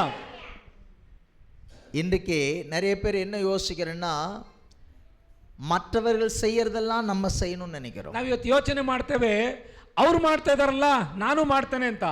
நிறைய பேருடைய வாழ்க்கையில் அந்த அக்னி, அந்த அந்நிய அங்கீகரிக்கப்படாதது எப்படி வருதுன்னு எங்க பார்க்கலாம் தெரியுங்களா? ಅಂಗೀಕರಿಸಲ್ಪಡದ ಅಗ್ನಿ ಅದು ಎಲ್ಲೆಲ್ಲಿ ಬರ್ತದೆ ಎಂಬುದಾಗಿ ಗೊತ್ತಾ? ಸಾವುಲ பார்க்கலாம், ಅದು ಒಂದು ಮರಣ ಹೊಂದಂತ ಒಂದು ಕೂಟದಲ್ಲಿ ನೋಡಬಹುದು, கல்யாணத்துல பார்க்கலாம், ಮದುವೆ ಮನೆಯಲ್ಲಿ ನೋಡಬಹುದು, இல்ல சில விஷயங்கள் நடக்கும் பொழுது பார்க்கலாம், ಅನೇಕ ಕಾರ್ಯಗಳು ನಡೆಯುವಂತ ಸ್ಥಳದಲ್ಲಿ ನೋಡಬಹುದು. உலக காரியத்தை கொண்டு வந்து இதுல இணைப்பார்கள், ಲೋಕದ ಕಾರ್ಯಗಳನ್ನು ತಂದು ಇದರೊಳಗೆ ಸೇರಿಸುತ್ತಾರೆ.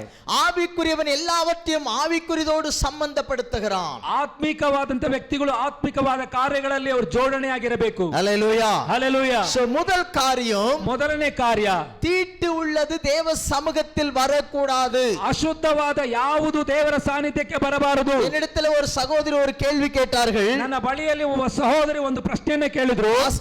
ಪಾಸ್ಟರ್, அந்த ரெண்டு பேரு, ಆ ಎರಡು ಜನ, அந்த ரெண்டு ஆரோனுடைய குமாரர்கள், ಅದು ಆರೋನನ ಎರಡು ಜನ ಮಕ್ಕಳು என்ன தப்பு பண்ணிட்டாங்க? ಏನು ತಪ್ಪು ಮಾಡಿದ್ರು? தூபம் எரிந்து கொண்டிருந்தது, ಯಜ್ಞವೇದಿಯಲ್ಲಿ ಧೂಪ ಉರಿತಾ ಇದೆ, அது அணைய போகிறது என்று சொல்லி ಅದು ನಿಂತು ಹೋಗ್ತದಲ್ಲ ಅಂತ ಹೇಳಿ அவங்க வெளியிலிருந்து ஒரு நெருப்பு கொண்டு வந்து கொளுத்தினார்கள். ಅದು ಹೊರಗಡೆಯಿಂದ ಒಂದು ಬೆಂಕಿಯನ್ನು ತಂದು ಅದನ್ನ ಉರಿಯುವಂತೆ ಮಾಡಿದ್ರು. இது பாவமா? ಇದು ತಪ್ಪಾ? இது நல்லதா கெட்டதா? ಇದು ಒಳ್ಳೇದಾ ಕೆಟ್ಟದಾ? சொல்லுங்களா, நல்லதா கெட்டதா? ಹೇಳ್ರಿ, ಇದು ಒಳ್ಳೇದಾ ಕೆಟ್ಟದಾ? நாம் என்ன சொல்லுகிறோம்? ನಾವೇನ್ ಹೇಳ್ತೇವೆ? அணைய போகிற விளக்க ನಿಲ್ಲುವಂತ ಒಂದು ಬೆಂಕಿ, நான் வெளியிருந்து ஒரு நெருப்பை கொண்டு வந்து கொளுத்துகிறேன், ಹೊರಗಡೆಯಿಂದ ಒಂದು ಬೆಂಕಿಯನ್ನು ತಂದು ಅದನ್ನು ಉರಿಯುವಂತೆ ಮಾಡ್ತಾ ಇದ್ದೀನಿ. அது அணைய கூடாது என்பதனாலே நான் கொளுத்துகிறேன். ಅದು ಬೆಂಕಿ ನಿಂತು ಹೋಗಬಾರದು ಎಂಬುದಾಗಿ ಮಾಡಿದ್ದೇನೆ. என்னுடைய பார்வையில நல்லதா தெரியுது, ಅದು ನನ್ನ ದೃಷ್ಟಿಯಲ್ಲಿ ಒಳ್ಳೆದಾಗಿದೆ. அது நம்முடைய பார்வையில நல்லதாக இருக்கிறது, ಅದು ನನ್ನ ದೃಷ್ಟಿಯಲ್ಲಿ ಒಳ್ಳೆದಾಗಿದೆ. ஆனால் என்ன தெரியுங்களா? ಅದು ಏನ್ ಗೊತ್ತಾ? தேவன் கொடுத்த நியாய பிரமாணத்தை மீறுகிறது பாவமாக இருக்கிறது. ದೇವರು ಕೊಟ್ಟಂತ ಕಟ್ಟಳೆಗಳನ್ನ ಮೀರುವಂತದ್ದಾಗಿದೆ. ஹல்லேலூயா, ஹல்லேலூயா. தெய்வீகத்தின், தேவன் கொடுத்த தெய்வீக நியாய பிரமாணத்தை மீறுகிறது பாவம். ದೇವರು ಕೊಟ್ಟಂತ ದೈಹಿಕವಾದ ಕಟ್ಟಳೆಯನ್ನು ಮೀರುವಂತದ್ದು ಪಾಪವಾಗಿದೆ. நம்முடைய பார்வையில் ಅನೇಕ காரியங்கள் நலமாய் தோன்றலாம், ನಮ್ಮ ದೃಷ್ಟಿಗೆ ನೋಡುವಂತ ಕಾರ್ಯಗಳು ಚೆನ್ನಾಗಿ ಕಾಣಬಹುದು, ஆனால் அவைகள் தேவ பிரமாணத்தின்படி கிடையாது. ಅದು ದೇವರ ಕಟ್ಟಳೆ ಮೀರುವಂತದ್ದಾಗಿದೆ. தேவ கட்டளை என்ன? ದೇವರ ಕಟ್ಟಳೆ ಅಂದ್ರೆ ಏನು? அங்கீகரிக்கப்படாத, தேவனால் அபிஷேகப்படாத, தேவனால் ஏற்றுக்கொள்ளப்படாத எந்த ஒரு காரியமும் தேவனுடைய சமூகத்தில் வரக்கூடாது. ದೇವರು ಅಂಗೀಕರಿಸಲ್ಪಡದಂತ ಯಾವ ಒಂದು ದೀಪವು, ಅಭಿಷೇಕಿಸಲ್ಪಡದ ಯಾವ ದೀಪವು ದೇವರ ಸಾನ್ನಿಧ್ಯಕ್ಕೆ ಬರಬಾರದು. தேவனுடைய ஆசரிப்பு கூடாரத்துக்குள் வரக்கூடாது. ದೇವರು ಇರುವಂತ ಗೂಡಾರದೊಳಗೆ ಬರಬಾರದು. ஏனென்றால் தேவனுடைய கூடாரத்தில் தேவ பிரசன்னம் இருக்கிறது. ಯಾಕೆಂದ್ರೆ ಆ ಗೂಡಾರದೊಳಗೆ ದೇವರ ಪ್ರಸನ್ನತೆ ಇದೆ, தேவனுடைய மகிமை அங்க இருக்கிறது, ದೇವರ ಮಹಿಮೆ ಅಲ್ಲಿದೆ. ஹல்லேலூயா, ஹல்லேலூயா. ஆகினால் அதிலே பிரவேசிக்கிறவர்கள் தேவ கட்டளையின் பிரகாரம் இருக்க வேண்டும். ಅದರಲ್ಲಿ ಪ್ರವೇಶಿಸುವರು ದೇವರ ಕಟ್ಟಳೆಯನ್ನು ನೆರವೇರಿಸುವವರಾಗಿರಬೇಕು. ஆமென், ஹல்லேலூயா, ஹல்லேலூயா, ஹல்லேலூயா. பழைய ஏற்பாட்டு காலத்திலே பூமியிலே அந்த ஆசரிப்பு கூடாரம் இருந்தது. ಹಳೆ ಒಡಂಬಡಿಕೆ ಕಾಲದಲ್ಲಿ ಆ ಗೂಡಾರದಲ್ಲಿ ಯಾಜಕರು ಪ್ರವೇಶಿಸಿದ್ರು. அந்த ஆசரிப்பு கூடாரம் எதற்கு ஒப்பனையா இருக்கிறது ಆ என்றால் ಗೂಢ ಯಾವುದಕ್ಕೆ ಹೋಲಿಕೆ ಆಗಿದೆ ಅಂದ್ರೆ திரு சபைக்கு ஒப்பனையா இருக்கிறது. ಅದು ಒಂದು ಸಭೆಗೆ ಹೋಲಿಕೆ ಆಗಿದೆ. அல்லேலூயா. ஹalleluya. அந்த திரு சபை இயேசு கிறிஸ்து தம்முடைய இரத்தத்தினாலே சுத்திகரித்தார். ಆ ಯೇಸು ಕ್ರಿಸ್ತನು ಆ ಸಭೆಯನ್ನ ತನ್ನ ರಕ್ತದಿಂದ ತೊಳೆದು ಶುದ್ಧಿ ಮಾಡಿದ್ದಾನೆ. அதை பரிசுத்தப்படுத்தினார். ಅದನ್ನ ಒಂದು ಶುದ್ಧಿ ಮಾಡಿದ್ದಾನೆ. அது தாம் வாசம் பண்ணும் கூடாரமாய் தேவன் ಅದು மாற்றினார். ತಾನು ವಾಸ ಮಾಡುವ ಒಂದು ಆಲಯವಾಗಿ ಮಾಡಿದ್ದಾನೆ. இன்றைக்கு நாம யாரா இருக்கிறோம் என்றால் ಆದ್ರೆ ಇವತ್ತು ನಾವು ಯಾರಾಗಿದ್ದೇವೆ ಅಂದ್ರೆ நாம தான் அந்த ஆசரிப்பு கூடாரமாக ನಾವೇ இருக்கிறோம். ಗೂಢಾರವಾಗಿದ್ದೇವೆ. நாமே தேவனுடைய வாசஸ்தலமாக ನಾವೇ இருக்கிறோம். ದೇವರು ವಾಸಿಸುವ ಸ್ಥಳ. தேவனே அதிலே வாசம் பண்ணுகிறவர் ದೇವರಲ್ಲಿ இருக்கிறார். ವಾಸ ಮಾಡುವಂತವರು. ஹalleluya. ஹalleluya. நாம தான் ஆசரிப்பு கூடாரம். ನಾವೇ ಆಲಯದ ಗುಡಾರ. நாமே தேவனுடைய பிரசன்ன நிறைந்திருக்கிறவர்கள். ದೇವರೇ ನಾವೇ ದೇವರ ಪ್ರಸನ್ನತೆ ಹೊಂದಿರುವಂತ ವ್ಯಕ್ತಿಗಳು. நாமே புதிய ஏற்பாட்டின் ஆசாரியர்களாக ನಾವೇ இருக்கிறோம். ಹೊಸ ಒಡಂಬಡಿಕೆ ಯಾಜಕರು. எத்தனை பேர் விசுவாசிக்கிறீங்க? ஹalleluya. ஹalleluya. ஹalleluya. இது புதிய ஏற்பாட்டினுடைய ஆசரிப்பு கூடாரம். ಇದು ಹೊಸ ಒಡಂಬಡಿಕೆಯ ಒಂದು ಗುಡಾರ. இது தேவனால் ஏற்படுத்தப்பட்டது அல்ல. தேவனாலே ஏற்படுத்தப்பட்ட ஒரு ஆசரிப்பு ದೇವರಿಂದ கூடாரம். ನೇಮಿಸಲ್ಪಟ್ಟಂತ ಗುಡಾರ. இது மனுஷனால் நிறைக்கப்பட்டதல்ல. ಇದು ಮನುಷ್ಯರಿಂದ இது ರೂಪಿಸಲ್ಪಟ್ಟಂತಲ್ಲ. மனுஷ ஆலோசனையின்படி அல்ல. ಮನುಷ್ಯರ ಆಲೋಚನೆ ಇಂಥದ್ದಲ್ಲ. தேவ திட்டத்தின்படி ஏற்படுத்தப்பட்ட சபை. ದೇವರ ಆಲೋಚನೆ ಅಂತ ಮಾಡುವಂತ ಕಾರ್ಯ. ஹalleluya. ஹalleluya. அநேக நேரத்தில் என்ன செய்கிறோம் என்றால் ಅನೇಕ ಸಮಯಗಳಲ್ಲಿ ಏನ್ ಮಾಡ್ತೇವೆ ಅಂದ್ರೆ மனுஷ ஆலோசனை மனுஷ காரியங்கள் எனக்கு திருச்சபையில் இருக்கிறது. ಮನುಷ್ಯನ ಆಲೋಚನೆ ಮನುಷ್ಯರ ಕಾರ್ಯಗಳು ಈ ಸಭೆಗಳಲ್ಲಿ ಇರ್ತದೆ. அதனால் தான் மோசேக்கு ஆண்டவர் சொல்லும் பொழுது ಮೋಶೆಗೆ ದೇವರು ಈ ರೀತಿಯಾಗಿ ಹೇಳ್ತಾನೆ, ஆசரிப்பு ஊடாரத்தை, அதாவது உனக்கு சீனாய் மலையிலே காண்பிக்கப்பட்ட மாதிரியின்படி ஆசரிப்பு கூடாரத்தை உண்டு பண்ணுவாயாக என்று சொன்னார். ಮೋಶೆಗೆ ದೇವರು ಹೇಳಿದ್ರು, ನಾನು ಬೆಟ್ಟದಲ್ಲಿ ತೋರಿಸಿದ ಒಂದು ಗೂಡಾರದ ಪ್ರಕಾರ ಈ ಸ್ಥಳದಲ್ಲಿ ಗೂಡಾರವಾಗಿ ಇರಬೇಕೆಂಬುದಾಗಿ. ஹalleluya. ஹalleluya. ஆசரிப்பு கூடாரத்தினுடைய மாடல் யார் கொடுத்தது என்றால் ಆ ಗೂಡಾರದ ಒಂದು ನಕ್ಷೆ ಯಾರು ಕೊಟ್ಟಿತ್ತಂದ್ರೆ தேவன் கொடுத்தார். ದೇವರು ಕೊಟ್ಟಿದ್ದು. அப்ப தேவன் மோசேயிடத்தில் சொல்லுகிறார், ದೇವರು ಮೋಶೆ ಬಳಿಯಲ್ಲಿ ಹೇಳ್ತಾ ಇದ್ದಾನೆ, உனக்கு காண்பிக்கப்பட்ட மாதிரியின்படி செய்வதற்கு ஜாக்கிரதையாயிரு என்றார். ನಿನಗೆ ತೋರಿಸಲ್ಪಟ್ಟಂತ ಕಾರ್ಯಗಳಂತೆ ನಡೆದುಕೊಳ್ಳುವುದಕ್ಕೆ ನೀನು ಜಾಗೃತಿ ಉಳ್ಳವನಾಗಿರು. அதுல எந்த பிசக்குதல் வரக்கூடாது. ಅಲ್ಲಿ ಯಾವ ಅಡ್ಡಿಗಳು ಬರಬಾರದು. அதுல மாறுதல் வரக்கூடாது. ಅಲ್ಲಿ ಬದಲಾವಣೆಗಳು ಬರಬಾರದು. நான் உனக்கு காண்பிக்கப்பட்ட மாதிரியின்படி தான் இருக்க வேண்டும். ನಾನು ತೋರಿಸಲ್ಪಟ್ಟಂತ ಕಾರ್ಯಗಳ ಪ್ರಕಾರವೇ ಇರಬೇಕು. அந்த ஆசரிப்பு கூடாரம் தான் இன்றைக்கு சபையாக இருக்கிறது. ಆ ಗೂಡಾರವೇ ಈ ದಿನದ ಒಂದು ಸಭೆಯಾಗಿದೆ. அந்த சபையினுடைய மாதிரி இயேசு கிறிஸ்துவினுடைய உபதேசத்தின் மேல் கட்டப்பட்டதாக இருக்க வேண்டும். ಆ ಒಂದು ಗೂಡಾರದ ಒಂದು ಮಾದರಿ ಯೇಸು ಕ್ರಿಸ್ತನೆಂಬ ಬಂಡೆ ಮೇಲೆ ಕಟ್ಟಲ್ಪಟ್ಟಂತ ಸಭೆಯಾಗಿದೆ. அது என் விருப்பத்தின்படி அல்ல. ಅದು ನನ್ನ ಇಷ್ಟದಂತೆ ಅಲ್ಲ. தேவ விருப்பத்தின்படி ಅದು ஆயிருக்க ದೇವರ வேண்டும். ಇಷ್ಟದಂತೆ ಆಗಿದೆ. அதிலே அந்நிய அங்கீகரிக்கப்படாத ஒன்றும் வரக்கூடாது. ದೇವರು ಅಂಗೀಕರಿಸಲ್ಪಡದಂತ ಯಾವ ಕಾರ್ಯ ಅದರಲ್ಲಿ ಬರಬಾರದು. அங்கே ஆசாரியரிடத்தில் ஆண்டவர் சொல்லுகிறார், ಆ ಯಾಜಕರಿಗೆ ದೇವರು நீ ಹೇಳ್ತಾನೆ, சாகாதபடிக்கு இப்பேற்பட்ட காரியங்கள் உனக்குள் வரக்கூடாது. ನೀನು ಸಾಯದೇ ಇರಬೇಕಾದ್ರೆ ಎಲ್ಲ ಕಾರ್ಯಗಳು ಕೆಟ್ಟ ಕಾರ್ಯಗಳು ನಿನ್ನ ಬಳಿಯಲ್ಲಿ ಬರಬಾರದು. ஹalleluya. ஹalleluya. நான் இந்த சபையின் கல்லின் மேல் கட்டுகிறேன், பாதாளத்தின் வாசல் அதை மேற்கொள்ளாது. ನಾನು ನನ್ನ ಸಭೆಯನ್ನ ಬಂಡೆಯ ಮೇಲೆ ಕಟ್ಟುತ್ತೇನೆ, ಪಾತಾಳದ ಯಾವ ಬಲವೂ ಅದನ್ನು ಕೆಡುವುದಕ್ಕೆ ಆಗುವುದಿಲ್ಲ. தேவனால் கட்டப்படுகிற சபையை பாதாளத்தின் வாசல் மேற்கொள்ள முடியாது. ಸಭೆಯ ಬಂಡೆಯ ಮೇಲೆ ಕಟ್ಟಿದಂತ ಯಾವ ಸಭೆಯ ಪಾತಾಳದ ಬಲ ಅದನ್ನು ಜಯಿಸೋದಕ್ಕಾಗುವುದಿಲ್ಲ. ஆமென். ஹalleluya. So முதல் காரியம் நாம் சிந்திக்க வேண்டியது, ಮೊದಲನೇ ಕಾರ್ಯ ನಾವು ಯೋಚನೆ ಮಾಡಬೇಕಾದಂತದ್ದು, அங்கீகரிக்கப்படாத ஒன்று என் வாழ்க்கையில் இருக்கிறதா? ಅಂಗೀಕರಿಸಲ್ಪಡದ ಯಾವ ಒಂದು ಕಾರ್ಯ ನನ್ನ ಜೀವಿತದಲ್ಲಿ ಬರಬಾರದು. தீர்மானிக்காத ஒன்று என் வாழ்க்கையில் இருக்கிறதா? ದೇವರು ತೀರ್ಮಾನಿಸದೇ ಇರುವಂತ ಕಾರ್ಯ ನನ್ನ ಜೀವಿತದಲ್ಲಿ ಬರಬಾರದು. தேவன் விரும்பாதது என் வாழ்க்கையில் இருக்கிறதா? ದೇವರು ಇಷ್ಟಪಡದಂತೆ ಇರುವಂತ ಕಾರ್ಯಗಳು ನನ್ನ ಜೀವಿತದಲ್ಲಿ ಬರಬಾರದು. வழிபாடுகள் என் வாழ்க்கையில் இருக்கிறதா?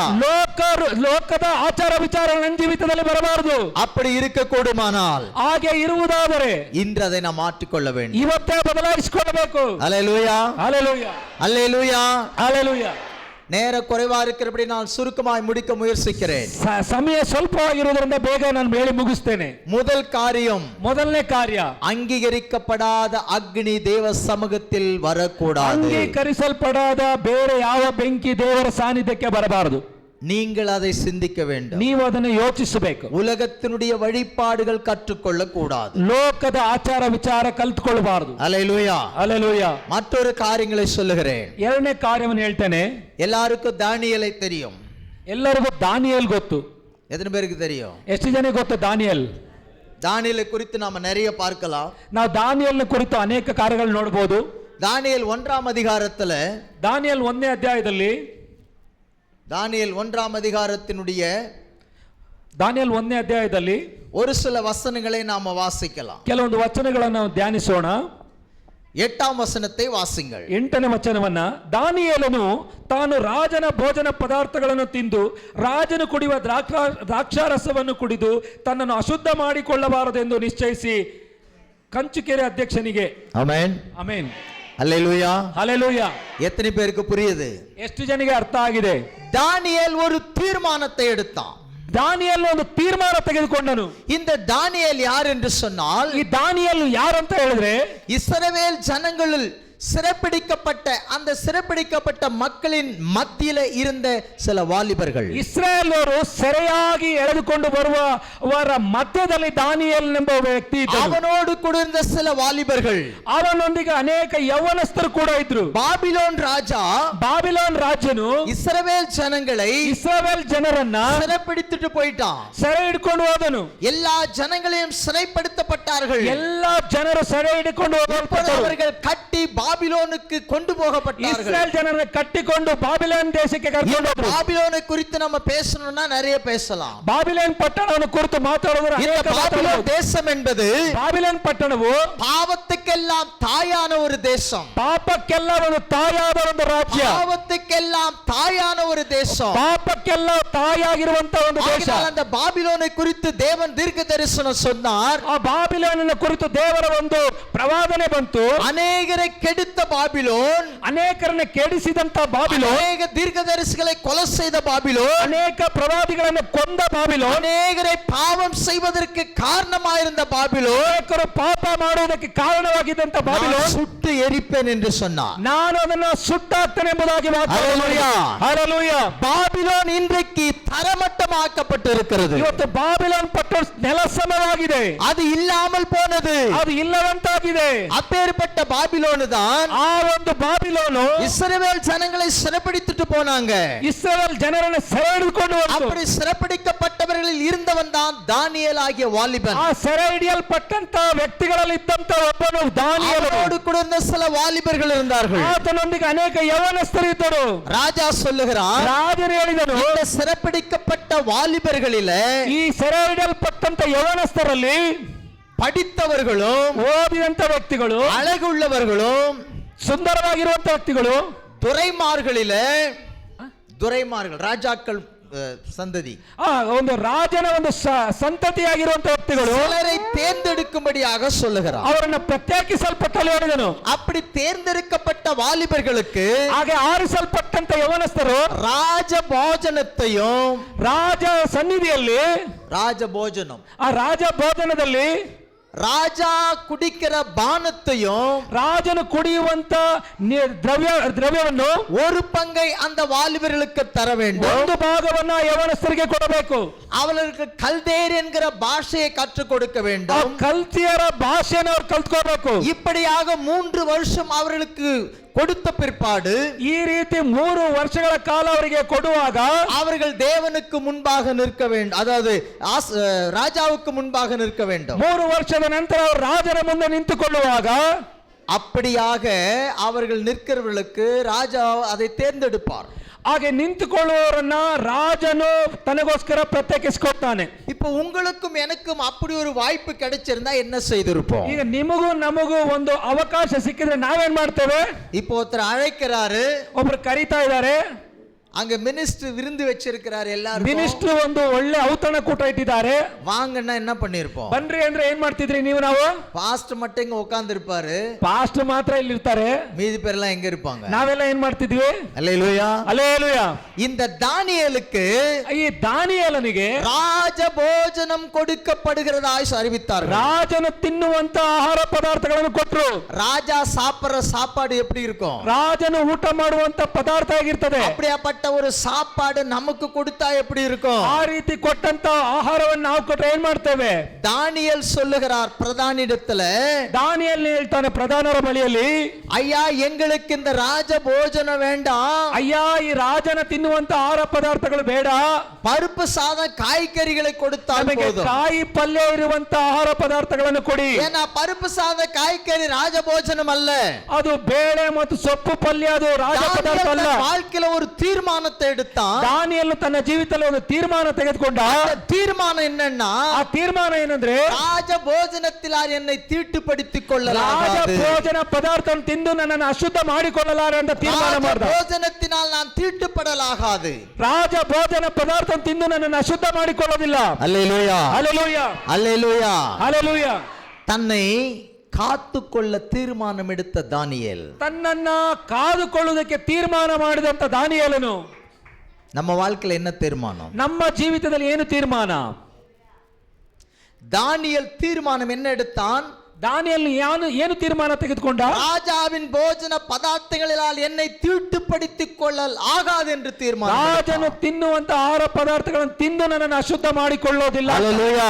ಹಲ್ಲೆಲೂಯಾ. அவன் எடுத்த தீர்மானம் அவனுடைய வாழ்க்கையில எங்க கொண்டு போய் முடிக்கிறது ಅವನು என்றால், ತೆಗೆದುಕೊಂಡ ತೀರ್ಮಾನ ಅವನ ಜೀವಿತವನ್ನು ಎಲ್ಲಿ ತೆಗೆದುಕೊಂಡು ಹೋಗಿ ನಿಲ್ಲಿಸ್ತು ಅಂದ್ರೆ, அந்த ராஜபாரத்தில் இருந்த எந்த ஒரு வாலிபனை காட்டிலோ தானியேலே சிறந்தவனாக இருந்தான். ಆ ರಾಜನ ಸನ್ನಿಧಿಯಲ್ಲಿ ಎಲ್ಲಾ ಯೌವನಸ್ಥರ ಮಧ್ಯದಲ್ಲಿ ಸುಂದರವಾಗಿ ಕಾಣಲ್ಪಟ್ಟಂತ ಒಬ್ಬ ವ್ಯಕ್ತಿ ಅದು ದಾನಿಯೇಲನಾಗಿದ್ದಾನೆ. தானியேலு கூட தேவனுடைய ஆவியானவர் இருந்தபடினால், ದಾನಿಯೇಲನ ಜೊತೆಯಲ್ಲಿ ದೇವರ ಆತ್ಮನು ಇದ್ದದರಿಂದ எந்த மனுஷனால வெளிப்படுத்தாத ரகசியத்தை ಯಾವ ಮನುಷ್ಯನು ಹೊರಹಾಕಲಾಗದಂತ ರಹಸ್ಯವನ್ನ தானியேல் வெளிப்படுத்தினார். ದಾನಿಯೇಲ್ ಹೊರಹಾಕಿದನು. அல்லேலூயா. ಹಲ್ಲೆಲೂಯಾ. எல்லா வாலிபர்களை காட்டிலும் ಎಲ್ಲ ಯೌವನಸ್ಥರಿಗಿಂತಲೂ அந்த ராஜ்யத்தின் பிரதிநிதியாக ಆ ರಾಜ್ಯದ ಒಂದು ಪ್ರತಿನಿಧಿಯಾಗಿ தானியேல் நியமிக்கப்பட்டான். ದಾನಿಯೇಲನು ನೇಮಿಸಲ್ಪಟ್ಟನು. காரணம் என்னவென்றால், ಕಾರಣವೇನೆಂದರೆ தானியேலோடு தேவன் இருந்தார், ದಾನಿಯೇಲನೊಂದಿಗೆ ದೇವರಿದ್ದರು, தானியேலுக்குள் தேவனுடைய ஆவியானவர் இருந்தார், ದಾನಿಯೇಲನೊಳಗೆ ದೇವರ ಆತ್ಮನಿದ್ದನು, தானியேல் தரிசனங்களை காண்கிறவனாக இருந்தார், ದಾನಿಯೇಲನು ದರ್ಶನಗಳನ್ನು ನೋಡುವಂತ ವ್ಯಕ್ತಿಯಾಗಿದ್ದನು, தானியேலுக்கு தேவன் வெளிப்படுத்தினாரு, ದಾನಿಯೇಲನಿಗೆ ದೇವರು ಪ್ರಕಟಣೆ அவன் ಕೊಟ್ಟನು, ராஜ்யத்திலே சிறந்த மனிதனாக ಆ இருந்தார். ರಾಜ್ಯದಲ್ಲಿ ಒಳ್ಳೆ ಉತ್ತಮವಾದಂತ ವ್ಯಕ್ತಿಯಾಗಿ ಮಾರ್ಪಟ್ಟನು. அவனுக்குள் உபத்திரம் வந்தது, ಅವನೊಳಗೆ ಉಪದ್ರವ ಬಂತು, பொறாமை வந்தது, ಆತನೊಳಗೆ ಹೊಟ್ಟೆ ಕಿಚ್ಚು அவன் மேல ಬಂತು, எரிச்சல் கொண்டார்கள், ಅನೇಕರು ಹೊಟ್ಟೆ ಕಿಚ್ಚು ಪಟ್ಟರು, அவனை தூக்கி சிங்ககவிலே போட்டார்கள். ಆತನನ್ನು ತೆಗೆದುಕೊಂಡು ಸಿಂಹದ ಗವಿಯಲ್ಲಿ ಹಾಕಿದ್ರು. ஆனா சிங்கம் கூட வாயை பொத்திக் கொண்டிருந்தது. ಆದ್ರೆ ಸಿಂಹ ಬಾಯಿ ಮುಚ್ಚಿಕೊಂಡು ಇತ್ತು. அல்லேலூயா, ಹಲ್ಲೆಲೂಯಾ, அல்லேலூயா. ಹಲ್ಲೆಲೂಯಾ. சிங்கத்தின் வாயை தேவன் கட்டினார். ದೇವರು ಸಿಂಹದ ಬಾಯಿಯನ್ನು ಕಟ್ಟಿದನು. தேவனை நேசிக்கிற பிள்ளைகளுக்கு விரோதமாய் எழும்புகிறதை தேவன் பார்த்துக் கொள்ளுவார். ದೇವರ ಮಕ್ಕಳಿಗೆ ವಿರೋಧವಾಗಿ ಬರುವಂತ ಯಾವ ಆಯುಧವನ್ನು ದೇವರು ನೋಡುತ್ತಾನೆ. அல்லேலூயா, ಹಲ್ಲೆಲೂಯಾ, அல்லேலூயா. ಹಲ್ಲೆಲೂಯಾ. தானியேல் தன் வாழ்க்கையிலே தீர்மானத்தை எடுத்தான். ದಾನಿಯೇಲನು ತನ್ನ ಜೀವಿತದಲ್ಲಿ ಒಂದು ತೀರ್ಮಾನವನ್ನು ತೆಗೆದುಕೊಂಡನು. அவன் தன்னை தீட்டுப்படுத்திக் கொள்ளல் ஆகாது என்று சொல்லி அவன் தன்னை காத்துக் கொண்டான். ದೇವರು ರಾಜನು ತಿನ್ನುವಂತ ಆಹಾರ ಪದಾರ್ಥ ತಿಂದು ನಾನು ಅಶುದ್ಧ ಮಾಡಿಕೊಳ್ಳೋದಿಲ್ಲ ಅಂತ ತೀರ್ಮಾನ ತೆಗೆದುಕೊಂಡು ಕಾದುಕೊಂಡನು. அல்லேலூயா, ಹಲ್ಲೆಲೂಯಾ, அல்லேலூயா. ಹಲ್ಲೆಲೂಯಾ. முதல் காரியம், ಮೊದಲನೇ ಕಾರ್ಯ, அங்கீகரிக்கப்படாத அக்னி தேவ சமூகத்தில் வரக்கூடாது. ಅಂಗೀಕರಿಸಲ್ಪಡದೇ ಇರುವಂತ ಬೇರೆ ಯಾವ ಬೆಂಕಿ ದೇವರ ಸಮ್ಮುಖಕ್ಕೆ ಬರಬಾರದು. தேவ சமூகம் யாரு? ದೇವ ಸಮ್ಮುಖ ಅಂದ್ರೆ ಯಾವುದು? நீங்களும் நானும் தான். ನೀನು ನಾನೇ. அந்த உடன்படிக்கை ஆசாரி கூடாரம் எது? ಆ ಗೂಡಾರ ಅಂದ್ರೆ ಯಾವುದು? நீங்களும் நானும் தான். ನೀನು ನಾನೇ. தேவன் வாசம் பண்ணுகிற ஸ்தலம் எது? ದೇವರು ವಾಸ ಮಾಡುವ ಸ್ಥಳ ಯಾವುದು? நீங்களும் நானும் தான். ನೀವು ನಾನೇ. வேதம் சொல்லுகிறது, ದೇವರ நீங்கள் தேவனுடைய ஆலயம் என்றும் ನೀವು ದೇವರ ಆಲಯವಾಗಿ உங்களுக்குள்ளே தேவனுடைய ஆவியானவர் வாசமா இருக்கிறார் என்பதை அறியாதிருக்கிறீர்கள். ನಿಮ್ಮೊಳಗೆ ದೇವರ ಆತ್ಮನು ವಾಸ ಮಾಡುತ್ತಾನೆಂದು ನಿಮಗೆ ಗೊತ್ತಿಲ್ಲವೋ? ஆமென், ಹಲ್ಲೆಲೂಯಾ, அல்லேலூயா. ಹಲ್ಲೆಲೂಯಾ. இரண்டாவது பார்க்கிறோம், தானியேல் தன் வாழ்க்கையில ஒரு தீர்மானத்தை எடுத்தான். ದಾನಿಯೇಲನು ತನ್ನ ಜೀವಿತದಲ್ಲಿ ಒಂದು ತೀರ್ಮಾನ ತೆಗೆದುಕೊಂಡ, என்னை தீட்டுப்படுத்திக் கொள்ளலாம். ನನ್ನನ್ನು ಅಶುದ್ಧ ಮಾಡಿಕೊಳ್ಳೋದಿಲ್ಲ. மூன்றாவது காரியம், ಮೂರನೇ ಕಾರ್ಯ, வேதம் சொல்லுகிறது, ಸತ್ಯವೇದ ಹೇಳ್ತದೆ, அந்நிய நுகத்திலே பிணைக்கப்படக்கூடாது. ಅನ್ಯ ಒಂದು ನೊಗದಲ್ಲಿ ನಾವು ಸಿಕ್ಕಿ ಹಾಕಿಕೊಳ್ಳಬಾರದು. நுகம் என்றால் என்ன தெரியுங்களா? ನೊಗ ಅಂದ್ರೆ ಏನ್ ಗೊತ್ತಾ? எத்தனை பேருக்கு தெரியும்? ಎಷ್ಟು ಜನಕ್ಕೆ ಗೊತ್ತು? நுகம் என்ன தெரியுமா? ನೊಗ ಅಂದ್ರೆ ಏನ್ ಗೊತ್ತಾ? இந்த ரெண்டு மாடை கட்டி ஏறு உழுவார்கள். ಎರಡು ಎತ್ತುಗಳನ್ನು ಕಟ್ಟಿ ಅದನ್ನ ಹೋಗಿ ಓಡಿಸ್ತಾರೆ. அந்த ரெண்டு மாட்டின் கழுத்து மேல ஒரு பெரிய துண்டு வச்சிருப்பாங்க ಆ ಎರಡು ಎತ್ತುಗಳ ಕುತ್ತಿಗೆ ಮೇಲೆ ಒಂದು ದೊಡ್ಡ ಒಂದು ಆ ಮರದ ತುಂಡನ್ನ ಇಟ್ಟಿರ್ತಾರೆ. அதுக்கு பேர் தான் நுகத்தடி. ಅದಕ್ಕೆ ಹೇಳೋದು ನೊಗ ಅಂತ.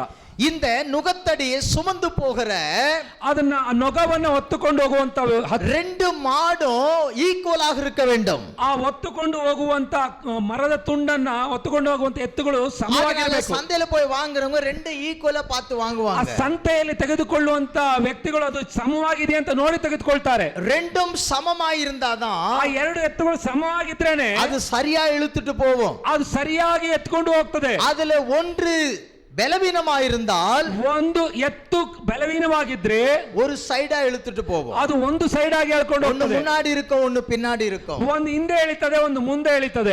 அதனால பாதிப்பு உண்டாகும். ಅದರಿಂದ ಬಾಧೆ ಉಂಟಾಗ್ತದೆ. நல்லா புரிந்து கொள்ளுங்கள். ನೀವು ಚೆನ್ನಾಗಿ ಅರ್ಥ ಮಾಡಿಕೊಳ್ಳ್ರಿ. அந்நிய நுகத்திலே பிணைக்கப்படாது என்று வேதம் சொல்லுகிறது. ಅನ್ಯ ಒಂದು ನೊಗದಲ್ಲಿ ಸಿಕ್ಕಿಕೊಳ್ಳಬೇಡ್ರಿ ಅಂತ ಬೈಬಲ್ அந்த ಹೇಳ್ತದೆ. அந்நிய நுகம் என்பது என்ன என்றால் ಆ ಅನ್ಯ ನೊಗ ಅಂದ್ರೆ ಏನ್ ಗೊತ್ತಾ? உன்னை இழுத்துக் கொள்ளுகிறது, ನಿನ್ನನ್ನು ಎಳೆದುಕೊಳ್ತದೆ, உன்னை தன்வசப்படுத்திக் கொள்ளுகிறது, ತನ್ನ ವಶ ಮಾಡಿಕೊಳ್ತದೆ. தேவனுடைய மகிமையிலிருந்து, ದೇವರ ಮಹಿಮೆಯಿಂದ, தேவ பக்தியிலிருந்து, ದೇವರ ಭಕ್ತಿಯಿಂದ, தேவ விசுவாசத்திலிருந்து, ದೇವರ ವಿಶ್ವಾಸದಿಂದ, தேவனுடைய பரிசுத்தத்திலிருந்து ದೇವರ ಪರಿಶುದ್ಧತೆಯಿಂದ உன்னை இழுத்துக் கொள்ளுகிறது, ನಿನ್ನನ್ನು ಸೆಳೆದುಕೊಳ್ತದೆ.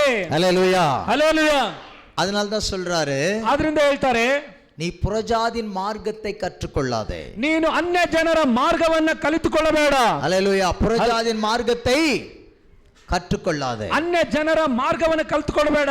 இன்னைக்கு புறஜாதின் மார்க்கத்தை கற்றுக்கொள்வதனால ಇನ್ನು ಅನ್ಯ ಜನರ ಮಾರ್ಗವನ್ನು ತಿಳಿದುಕೊಳ್ಳೋದ್ರಿಂದ விசுவாசத்தை விட்டு விலகி போகிறவர்கள், ನಂಬಿಕೆಯನ್ನು ಬಿಟ್ಟು ಹೊರಗಡೆ ಹೋಗ್ತೀಯಾ, பாவத்திற்கு அடிமையாகி விடுவர்கள், ಪಾಪಕ್ಕೆ ದಾಸನಾಗ್ತೀಯಾ.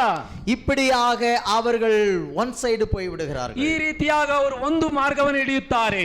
அந்நிய நுகத்தில் பிணைக்கப்படக்கூடாது. ಅನ್ಯ ನೊಗದಲ್ಲಿ ಸಿಕ್ಕಿ ಹಾಕಿಕೊಳ್ಬೇಡ್ರಿ. அந்த அந்நிய நுகம் என்பது ಅನ್ಯ ನೊಗ ಅಂದ್ರೆ உலகத்தினுடைய வழிபாடுகள், ಲೋಕ ಜನರ ಆಚಾರ ವಿಚಾರಗಳು, உலகத்தில் இருக்கக்கூடிய சில நம்பிக்கைகள், ಲೋಕದಲ್ಲಿರುವಂತ ಕೆಲವೊಂದು ನಂಬಿಕೆಗಳು. அல்லேலூயா. ಹಲ್ಲೆಲೂಯಾ. கடந்த நாட்களிலே நான் ஒரு ஃபங்க்ஷனுக்கு அழைக்கப்பட்டிருந்தேன். ಕೆಲವೊಂದು ದಿನಗಳಲ್ಲಿ ನಾನೊಂದು ಸಮಾರಂಭಕ್ಕೆ ಹೋದೆ. என்னுடைய நெருங்கிய நண்பர் ஒருவர் மலேசியா தேசத்துல மினிஸ்டர் ஆயிட்டாரு. ನನ್ನ ಒಂದು ಸ್ನೇಹಿತನಾದಂತ ವ್ಯಕ್ತಿ ಮಲೇಷಿಯಾ ದೇಶದಲ್ಲಿ ಒಬ್ಬರು ಮಿನಿಸ್ಟರ್ ಆದ್ರು. அவர் அரசாங்க முறைமையின்படி இந்தியா தேசத்துக்கு வந்தார். ಅವರು ಸರ್ಕಾರದ ಕೆಲಸಕ್ಕೋಸ್ಕರ ಅವರು ಭಾರತಕ್ಕೆ ಬಂದರು. அப்ப அவருக்கு ஒரு ஆனர் கொடுக்கும்படியாக ಅವರಿಗೆ ಒಂದು ಆರ್ಡರ್ ಕೊಡೋದಕ್ಕೋಸ್ಕರ இந்த சினிமா துறையில இருக்கக்கூடியவர்கள் அழைப்பு கொடுத்தார்கள். ಅವರನ್ನ ಒಂದು ಆರ್ಡರ್ ಕೊಡೋದಕ್ಕೋಸ್ಕರ ಸಿನಿಮಾ ಎಲ್ಲ ನಟರು ಅವರಿಗೆ ಒಂದು ಆಜ್ಞೆಯನ್ನು ಕೊಟ್ಟರು. எல்லா செலிபிரிட்டிஸ் எல்லாம் வந்திருந்தார்கள். ಎಲ್ಲ ಸೆಲೆಬ್ರಿಟೀಸ್ ಬಂದಿದ್ರು. நானும் வாழ்க்கையில முதல்ல அப்பதான் நானும் அந்த இதுக்கு அழைக்கப்பட்டிருக்கிறேன். ನಾನು ಮೊದಲ ಬಾರಿ ಆ ಕೂಟಕ್ಕೆ ಇದು ಮೊದಲನೇ ಸಾರಿ ಕರೆಯಲ್ಪಟ್ಟಿದ್ದೆ. நான் செலிபிரிட்டி கிடையாது. ನಾನೊಬ್ಬ ಸೆಲೆಬ್ರಿಟಿ ಅಲ್ಲ. அநேக ஆக்டர்ஸ் வந்திருந்தாங்க. ಅನೇಕ ಸಿನಿಮಾ ನಟರು ಬಂದಿದ್ರು. மினிஸ்டர் என்னுடைய நண்பர் என்றதுனால நானும் கூட போனேன். ಆ ಮಿನಿಸ್ಟರ್ ನನ್ನ ಸ್ನೇಹಿತ ಎಂಬುದಕ್ಕೋಸ್ಕರ ಆ ಕೂಟಕ್ಕೆ ಹೋಗಿದ್ದೆ. என்ன ஒரு காரணம் சுருக்கமா சொல்லி விடுகிறேன். ನಾನು ಸಂಕ್ಷಿಪ್ತವಾಗಿ ಹೇಳಿ ಮುಗಿಸ್ತೇನೆ. சிறப்பாய் நடித்தவர்கள், ಚೆನ್ನಾಗಿ ನಟಿಸಿದ್ರು, சிறப்பாய் பேசினவர்கள், ಚೆನ್ನಾಗಿ ಮಾತನಾಡಿದಂತ சிறப்பாய் ವ್ಯಕ್ತಿಗಳು, டைரக்டர் பண்ணவர்கள், ನಿರ್ದೇಶಕರು, இவர்களுக்கு எல்லாருக்கும் அவார்டு கொடுத்தார்கள். ಇವರೆಲ್ಲರಿಗೂ ಒಂದು ಬಹುಮಾನವನ್ನು ಅವಾರ್ಡ್ ಅನ್ನು ಕೊಟ್ಟರು. அதை நான் பார்த்துட்டு இருக்கும்போது யோசித்தேன், ಅದೆಲ್ಲ ನೋಡ್ತಾ ಇದ್ದಾಗ ನಾನು ಯೋಚನೆ ಮಾಡಿದೆ, உலகத்திலே உலக பிரகாரத்திற்காக சிறப்பாக நடித்தவர்கள், ஆக்ட் பண்ணவர்கள், பேசினவர்களுக்கு இப்படி ஒரு அங்கீகாரமும் அவார்டும் கொடுக்கப்பட கூடுமானால், ಈ ಲೋಕದಲ್ಲಿ ಚೆನ್ನಾಗಿ ಮಾತಾಡಿದವರು, ಚೆನ್ನಾಗಿ ನಟಿಸಿದವರಿಗೆ ಇಲ್ಲಿ ಒಂದು ಅವಾರ್ಡ್ ಅನ್ನ இந்த உலகத்திலே கர்த்தருக்காக வாழ்ந்து கர்த்தருக்காக ஜீவிக்கிற பிள்ளைகளுக்கு தேவனாகிய கர்த்தர் கொண்டு வருகிற அந்த அவார்டு எப்படி இருக்கும்? ಇವತ್ತು ದೇವರಿಗಾಗಿ, ದೇವರ ರಾಜ್ಯಕ್ಕೋಸ್ಕರ ದುಡಿದುವಂತ ಎಲ್ಲಾ ವ್ಯಕ್ತಿಗಳಿಗೋಸ್ಕರ ದೇವರು ಕೊಡುವಂತ ಅವಾರ್ಡ್ ಅದು ದೊಡ್ಡದಾಗಿರ್ತದೆ. நாம் தேவனுடைய ராஜ்யத்தின் ஹீரோக்கள். ನಾವು ದೇವರ ರಾಜ್ಯದ ಹೀರೋಗಳು. அல்லேலூயா. ಹಲ್ಲೆಲೂಯಾ. நாம் ஜீரோக்கள் கிடையாது. ஜீரோ கிடையாது. ನಾವು ಝೀರೋ ಅಲ್ಲ. நாம தான் ஒரிஜினல் ஹீரோ. ನಾವೇ ನಿಜವಾದ ಹೀರೋ. நாம தான் ஒரிஜினல். ನಾವು ನಿಜವಾದ ಹೀರೋ. நாம ஆண்டவருக்காக ஹீரோவா இருக்கக்கூடியவர்கள். ನಾವು ದೇವರಿಗೋಸ್ಕರ ಹೀರೋ ಆಗಿದ್ದೇವೆ. நாம ஆண்டவருக்காக செலிபிரிட்டிஸா இருக்கக்கூடியவர்கள். ದೇವರಿಗೋಸ್ಕರ ಸೆಲೆಬ್ರಿಟಿ ಆಗಿದ್ದೇವೆ. தேவனுடைய ராஜ்யத்தின் அங்கங்களா இருக்கக்கூடியவர்கள். ನಾವು ದೇವರ ರಾಜ್ಯದ ಅಂಗಗಳಾಗಿದ್ದೇವೆ. ஆகையால் ஆண்டவர் சொல்லுகிறார், ಆದ್ರಿಂದ ದೇವರು ಹೇಳ್ತಾನೆ, அந்நிய நுகத்தில் பிணைக்கப்படாத, ಅನ್ಯದ ನೊಗಗಳಲ್ಲಿ ಸಿಕ್ಕಿ ಹಾಕಿಕೊಳ್ಳಬೇಡ್ರಿ. அல்லேலூயா. ಹಲ್ಲೆಲೂಯಾ. உலகம் நம்மளை உயர்த்தும், ಲೋಕ ನಮ್ಮನ್ನು ಹೆಚ್ಚಿಸ್ತದೆ, உலகம் நம்மளை பெருமைப்படுத்தும், ನಮ್ಮನ್ನ ಲೋಕವು ನಮ್ಮನ್ನು ಮಹಿಮೆ ಪಡಿಸ್ತದೆ. அதெல்லாம் நம்மளை அழிக்கிறதுக்கு தான். ಅದೆಲ್ಲ ಆತನ್ನು ಎಳೆದುಕೊಳ್ಳೋದಕ್ಕೋಸ್ಕರ. அல்லேலூயா. ಹಲ್ಲೆಲೂಯಾ. அந்நிய நுகத்தில் பிணைக்கப்படும் பொழுது நாம ஒன் சைடு இழுக்கப்படுவோம். ಅನ್ಯ ನೊಗದಲ್ಲಿ ಸಿಕ್ಕಿ ಹಾಕೊಂಡ್ರೆ ಅದು ಒಂದು ಸೈಡ್ ನಮ್ಮನ್ನ ಕರ್ಕೊಂಡು ಹೋಗ್ಬಿಡ್ತದೆ. அதனால தான் இன்னைக்கு அநேகர் விசுவாசத்தில் இருந்தவங்க விசுவாசத்தை விட்டு போயிடுறாங்க. ಅನೇಕ ಜನರು ನಂಬಿಕೆಯಲ್ಲಿದ್ದವರು ನಂಬಿಕೆಯಿಂದ ಹೊರಗಡೆ ಹೋಗ್ತಾರೆ. பரிசுத்தமாக்கப்பட்டவர்கள் பாவம் செய்து போயிடுறாங்க. ಪರಿಶುದ್ಧವಾಗಿದ್ದಂತವರು ಪಾಪ ಮಾಡೋದಕ್ಕೋಸ್ಕರ ಹೋಗ್ತಾರೆ. விசுவாசத்தில் இருக்கிறவங்க விசுவாசத்தை விட்டு விலகி போயிடுறாங்க. ವಿಶ್ವಾಸದಲ್ಲಿರುವ ವಿಶ್ವಾಸವನ್ನು ಬಿಟ್ಟು ಹೋಗ್ತಾರೆ. தேவ ராஜ்யத்தில் இருக்கிறவங்க தேவ ராஜ்யத்தை விட்டுட்டு ದೇವರ போயிடுறாங்க. ರಾಜ್ಯದಲ್ಲಿ ಇದ್ದಂತ ವ್ಯಕ್ತಿಗಳು ದೇವರ ರಾಜ್ಯವನ್ನು ಬಿಟ್ಟು ಹೋಗ್ತಾರೆ. அதனால தான் ஆண்டவர் நமக்கு எச்சரிப்பு கொடுக்கிறார். ಆದ್ದರಿಂದ ದೇವರ ಆತ್ಮನು ನಮಗೆ ಎಚ್ಚರಿಕೆಯನ್ನು ಕೊಡ್ತಾ ಇದ್ದಾನೆ. தேவனால் அங்கீகரிக்கப்படாது உன் வாழ்க்கையில வரக்கூடாது, உன் குடும்பத்திலும் வரக்கூடாது, நம்ம சபையிலும் வரக்கூடாது. ದೇವರು ಅಂಗೀಕರಿಸಲ್ಪಡದೇ ಇರುವಂತ ಕಾರ್ಯಗಳು ನಿನ್ನಲ್ಲೂ ನಿನ್ನ ಜೀವಿತದಲ್ಲಿ ನಿನ್ನ ಕುಟುಂಬದಲ್ಲೂ ಬರಬಾರದು. நம்மளை தீட்டுப்படுத்துகிற எந்த ஒரு அந்நிய காரியங்களும் நம்முடைய வாழ்க்கையில நம்முடைய ஜீவியத்தில் வரக்கூடாது. ದೇವರು ಅಂಗೀಕರಿಸಲ್ಪಡದಂತ ಯಾವ ಕಾರ್ಯವೂ ಅಶುದ್ಧವಾದ ಕಾರ್ಯ ನನ್ನ ಜೀವಿತದಲ್ಲಿ ಬರಬಾರದು. ஹல்லேலூயா. ஹல்லேலೂಯಾ. நாம் அந்நிய நுகத்தில் பிணைக்கப்பட்டு நாம இழுக்கப்படாதபடிக்கு நாம் அந்நிய நுகத்தில் பிணைக்கப்படக்கூடாது.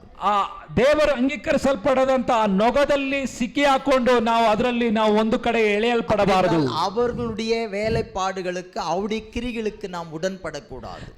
ಅವರ ಒಂದು ಆಚಾರ ವಿಚಾರಕ್ಕೆ ಸಂಪ್ರದಾಯಕ್ಕೆ ನಾವು ಇಜ್ಜೋಡಾಗಬಾರದು.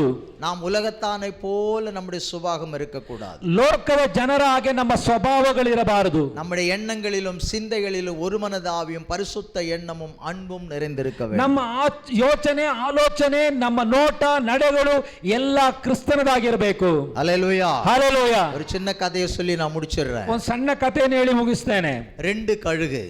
2 ಹದ್ದುಗಳು. கழுகு தெரியும் இல்லையா? 2 கழுகு. 2 ಹದ್ದುಗಳು. அதுல ஒரு கழுகு மேல பறக்குது, ಒಂದು ಹದ್ದು ಮೇಲೆ ಹಾರ್ತಾ ಇದೆ. கழுகு பறக்கணும்னு ட்ரை பண்ணுது, ಇನ್ನೊಂದು ಹದ್ದು ಹಾರಬೇಕಂತ ಪ್ರಯತ್ನ ಮಾಡ್ತಾ ಇದೆ. ஆனா அதனால பறக்க முடியல. ಅದಕ್ಕೆ ಆಗ್ತಾ ಇಲ್ಲ. மேல ஓங்கி போக முடியல. ಅದಕ್ಕೆ ಮೇಲೆ ಹತ್ತಕ್ಕೆ ಆಗ್ತಾ ಇಲ್ಲ. ஏதோ ஒன்னு அதை அழித்து கொண்டு இருக்கிறது. ಯಾವುದೋ ಒಂದು ಅದನ್ನು ಅದುಮ್ತಾ ಇದೆ. அது மேலோங்கி பறக்க முடியாத ஒரு நிலை அதுக்கு இருக்கிறது. ಅದು ಮೇಲೆ ಎದ್ದು ಹಾರೋದಕ್ಕೆ ಅದಕ್ಕೆ ಆಗದೇ ಇರುವಂತ ಪರಿಸ್ಥಿತಿಯಲ್ಲಿ ಇದೆ. ஒரு வேடன் ஒருவன் இருந்தான். ಒಬ್ಬ ಬೇಟೆಗಾರನು ಇದ್ದ. அந்த வேடன் அந்த மேல போகிற பறவையை நோக்கி ஒரு அம்பு எய்து கொண்டிருந்தான். ಆ ಬೇಟೆಗಾರನು ಮೇಲೆ ಆರ್ತಿದ್ದಂತ ಆ ಹದ್ದಿಗೆ ಬಾಣವನ್ನು ಬಿಡೋದಕ್ಕೆ ಹೊರಟ. இந்த அம்பு ஏறான், ஆனா அந்த கழுகை அவனால என்ன பண்ண முடியல, ಶೂಟ್ பண்ண முடியல. ಮೇಲೆ ಆರ್ತಿದ್ದಂತ ಹದ್ದಿಗೆ ಆ ಬೇಟೆಗಾರನು ಬಿಟ್ಟಂತ ಬಾಣ ಚುಚ್ಚೋದಕ್ಕೆ ಆಗ್ಲಿಲ್ಲ. அப்ப இந்த பறக்க முடியாத இருக்கிற கழுகு சொன்னதான், ಆಗ ಹಾರಕ್ಕೆ ಆಗದೇ ಇರುವಂತ ಹದ್ದು ಹೇಳ್ತಂತೆ, நீ எப்படியாவது அம்ப போட்டு ಅವನ கீழே கொண்டு வந்துருன்னு. ನೀನ್ ಹೆಂಗಾದ್ರೂ ಬಾಣ ಬಿಟ್ಟು ಮೇಲೆ ಆರ್ತಿದ್ದಂತ ಹದ್ದನ್ನ ಕೆಳಗೆ ತಂದ್ಕೊಂಬ ಅಂತ ಹೇಳಿ. அப்ப அந்த வேடன் சொன்னானா, ಆ ಬೇಟೆಗಾರನು ಹೇಳ್ದ, ரொம்ப மேல பறக்குது, ಅದು ಬಹಳ ಮೇಲೆ ಆರ್ತಾ ಇದೆ, ಅದನ್ನ ಸುಡನಣ್ಣ, ಅದನ್ನ ಶೂಟ್ ಮಾಡ್ಬೇಕಂದ್ರೆ ಇನ್ನೂ 2 ಎಕ್ಸ್ಟ್ರಾ ರೆಕ್ಕೆ தேவைப்படுதுன்னா, ನನಗೆ 2 ಎಕ್ಸ್ಟ್ರಾ ರೆಕ್ಕೆ ಬೇಕಾಗಿದೆ.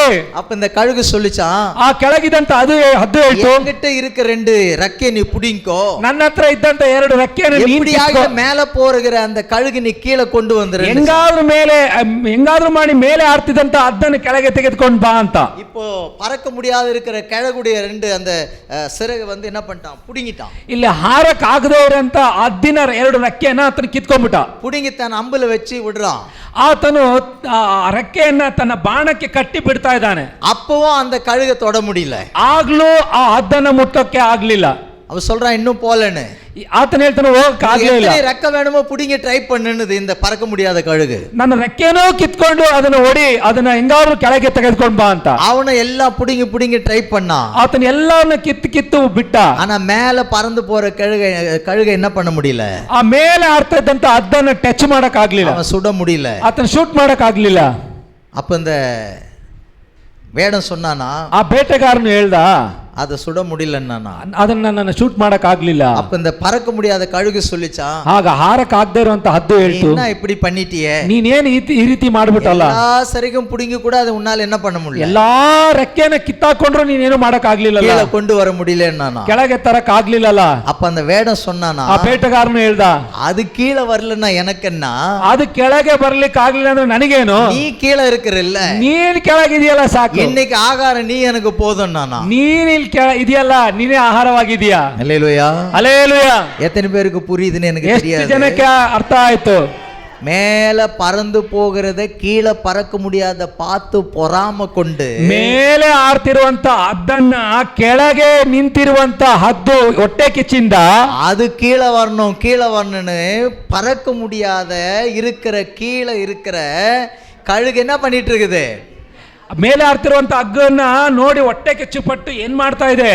இதுதான் அந்நியருடைய வாழ்க்கையில இருக்குது. ಇದೇ ಅನ್ಯರ ಜೀವಿತದಲ್ಲಿ ಇರುವಂತದ್ದು. பறந்து போகிற மேலோங்கி போகிற வாழ்க்கை குறித்து பொறாமை கொள்ளாம ದೇವರು ನಮ್ಮನ್ನ ಮೇಲೆ ಉನ್ನತವಾಗಿರುವಂತ ಜೀವಿತವನ್ನ ನೋಡಿ ಸಹಿಸಿಕೊಳ್ಳಲಾಗದೇ ಇರುವಂತವರು அவருக்காய் காத்திருக்கிறவர்கள் செட்டைகளை அடித்து ವಾಕ್ಯ ಹೇಳ್ತದೆ ಆತ ನಿರೀಕ್ಷಿಸುವರು ಹೊಸ ಬಲವನ್ನು ಹೊಂದಿ போல மேலோங்கி ಹತ್ತಿನಂತೆ ರೆಕ್ಕೆಯನ್ನು ಚಾಚಿಕೊಂಡು ಮೇಲೆ ಏರುವರು. அல்லேலூயா அல்லேலೂಯಾ. கர்த்தரை நம்புகிற நம்முடைய வாழ்க்கையில ದೇವರನ್ನು ನಂಬುವಂತ ನಮ್ಮ ಜೀವಿತದಲ್ಲಿ தேவன் நம்மளை உயரத்திலே பறக்க ದೇವರು ನಮ್ಮನ್ನ ಮೇಲಕ್ಕೆ ಎತ್ತುತ್ತಾನೆ. உன்னை யாரும் கீழே கொண்டு வர முடியாது. ನಿಮ್ಮನ್ನು ಯಾರು ಕೆಳಗೆ ತರಲಿಕ್ಕೆ ಆಗೋದಿಲ್ಲ. அல்லேலூயா. அல்லேலூயா. அப்ப 3 காரியம் நம்ம வாழ்க்கையில இருக்கணும். 3 ಕಾರ್ಯಗಳು ನಮ್ಮ ಜೀವಿತದಲ್ಲಿ ಇರಬೇಕು. ಅಂಗೀಕರಿಸப்படாதது ನಮ್ಮ வாழ்க்கையில வரக்கூடாது. ಅಂಗೀಕರಿಸಲೇ ಪಡದ ಬೆಂಕಿ ನಮ್ಮ ಜೀವಿತದಲ್ಲಿ ಇರಬಾರದು. அந்நிய காரியங்கள் நம்மளை தீட்டுப்படுத்த கூடாது. ಅನ್ಯ ಕಾರ್ಯಗಳು ನಮ್ಮನ್ನು ಅಶುದ್ಧ ಮಾಡಬಾರದು. அந்நிய நுகத்திலே பிணைக்கப்படக்கூடாது. ಅನ್ಯ ನೊಗದಲ್ಲಿ ಸಿಕ್ಕಿ ಹಾಕೊಳ್ಬಾರದು. நாம் கர்த்தரோடு பிணைக்கப்பட்டு இருக்க கூடாது. ನಾವು ಕರ್ತನೊಂದಿಗೆ ಜೋಡಾಗಿರಬೇಕು.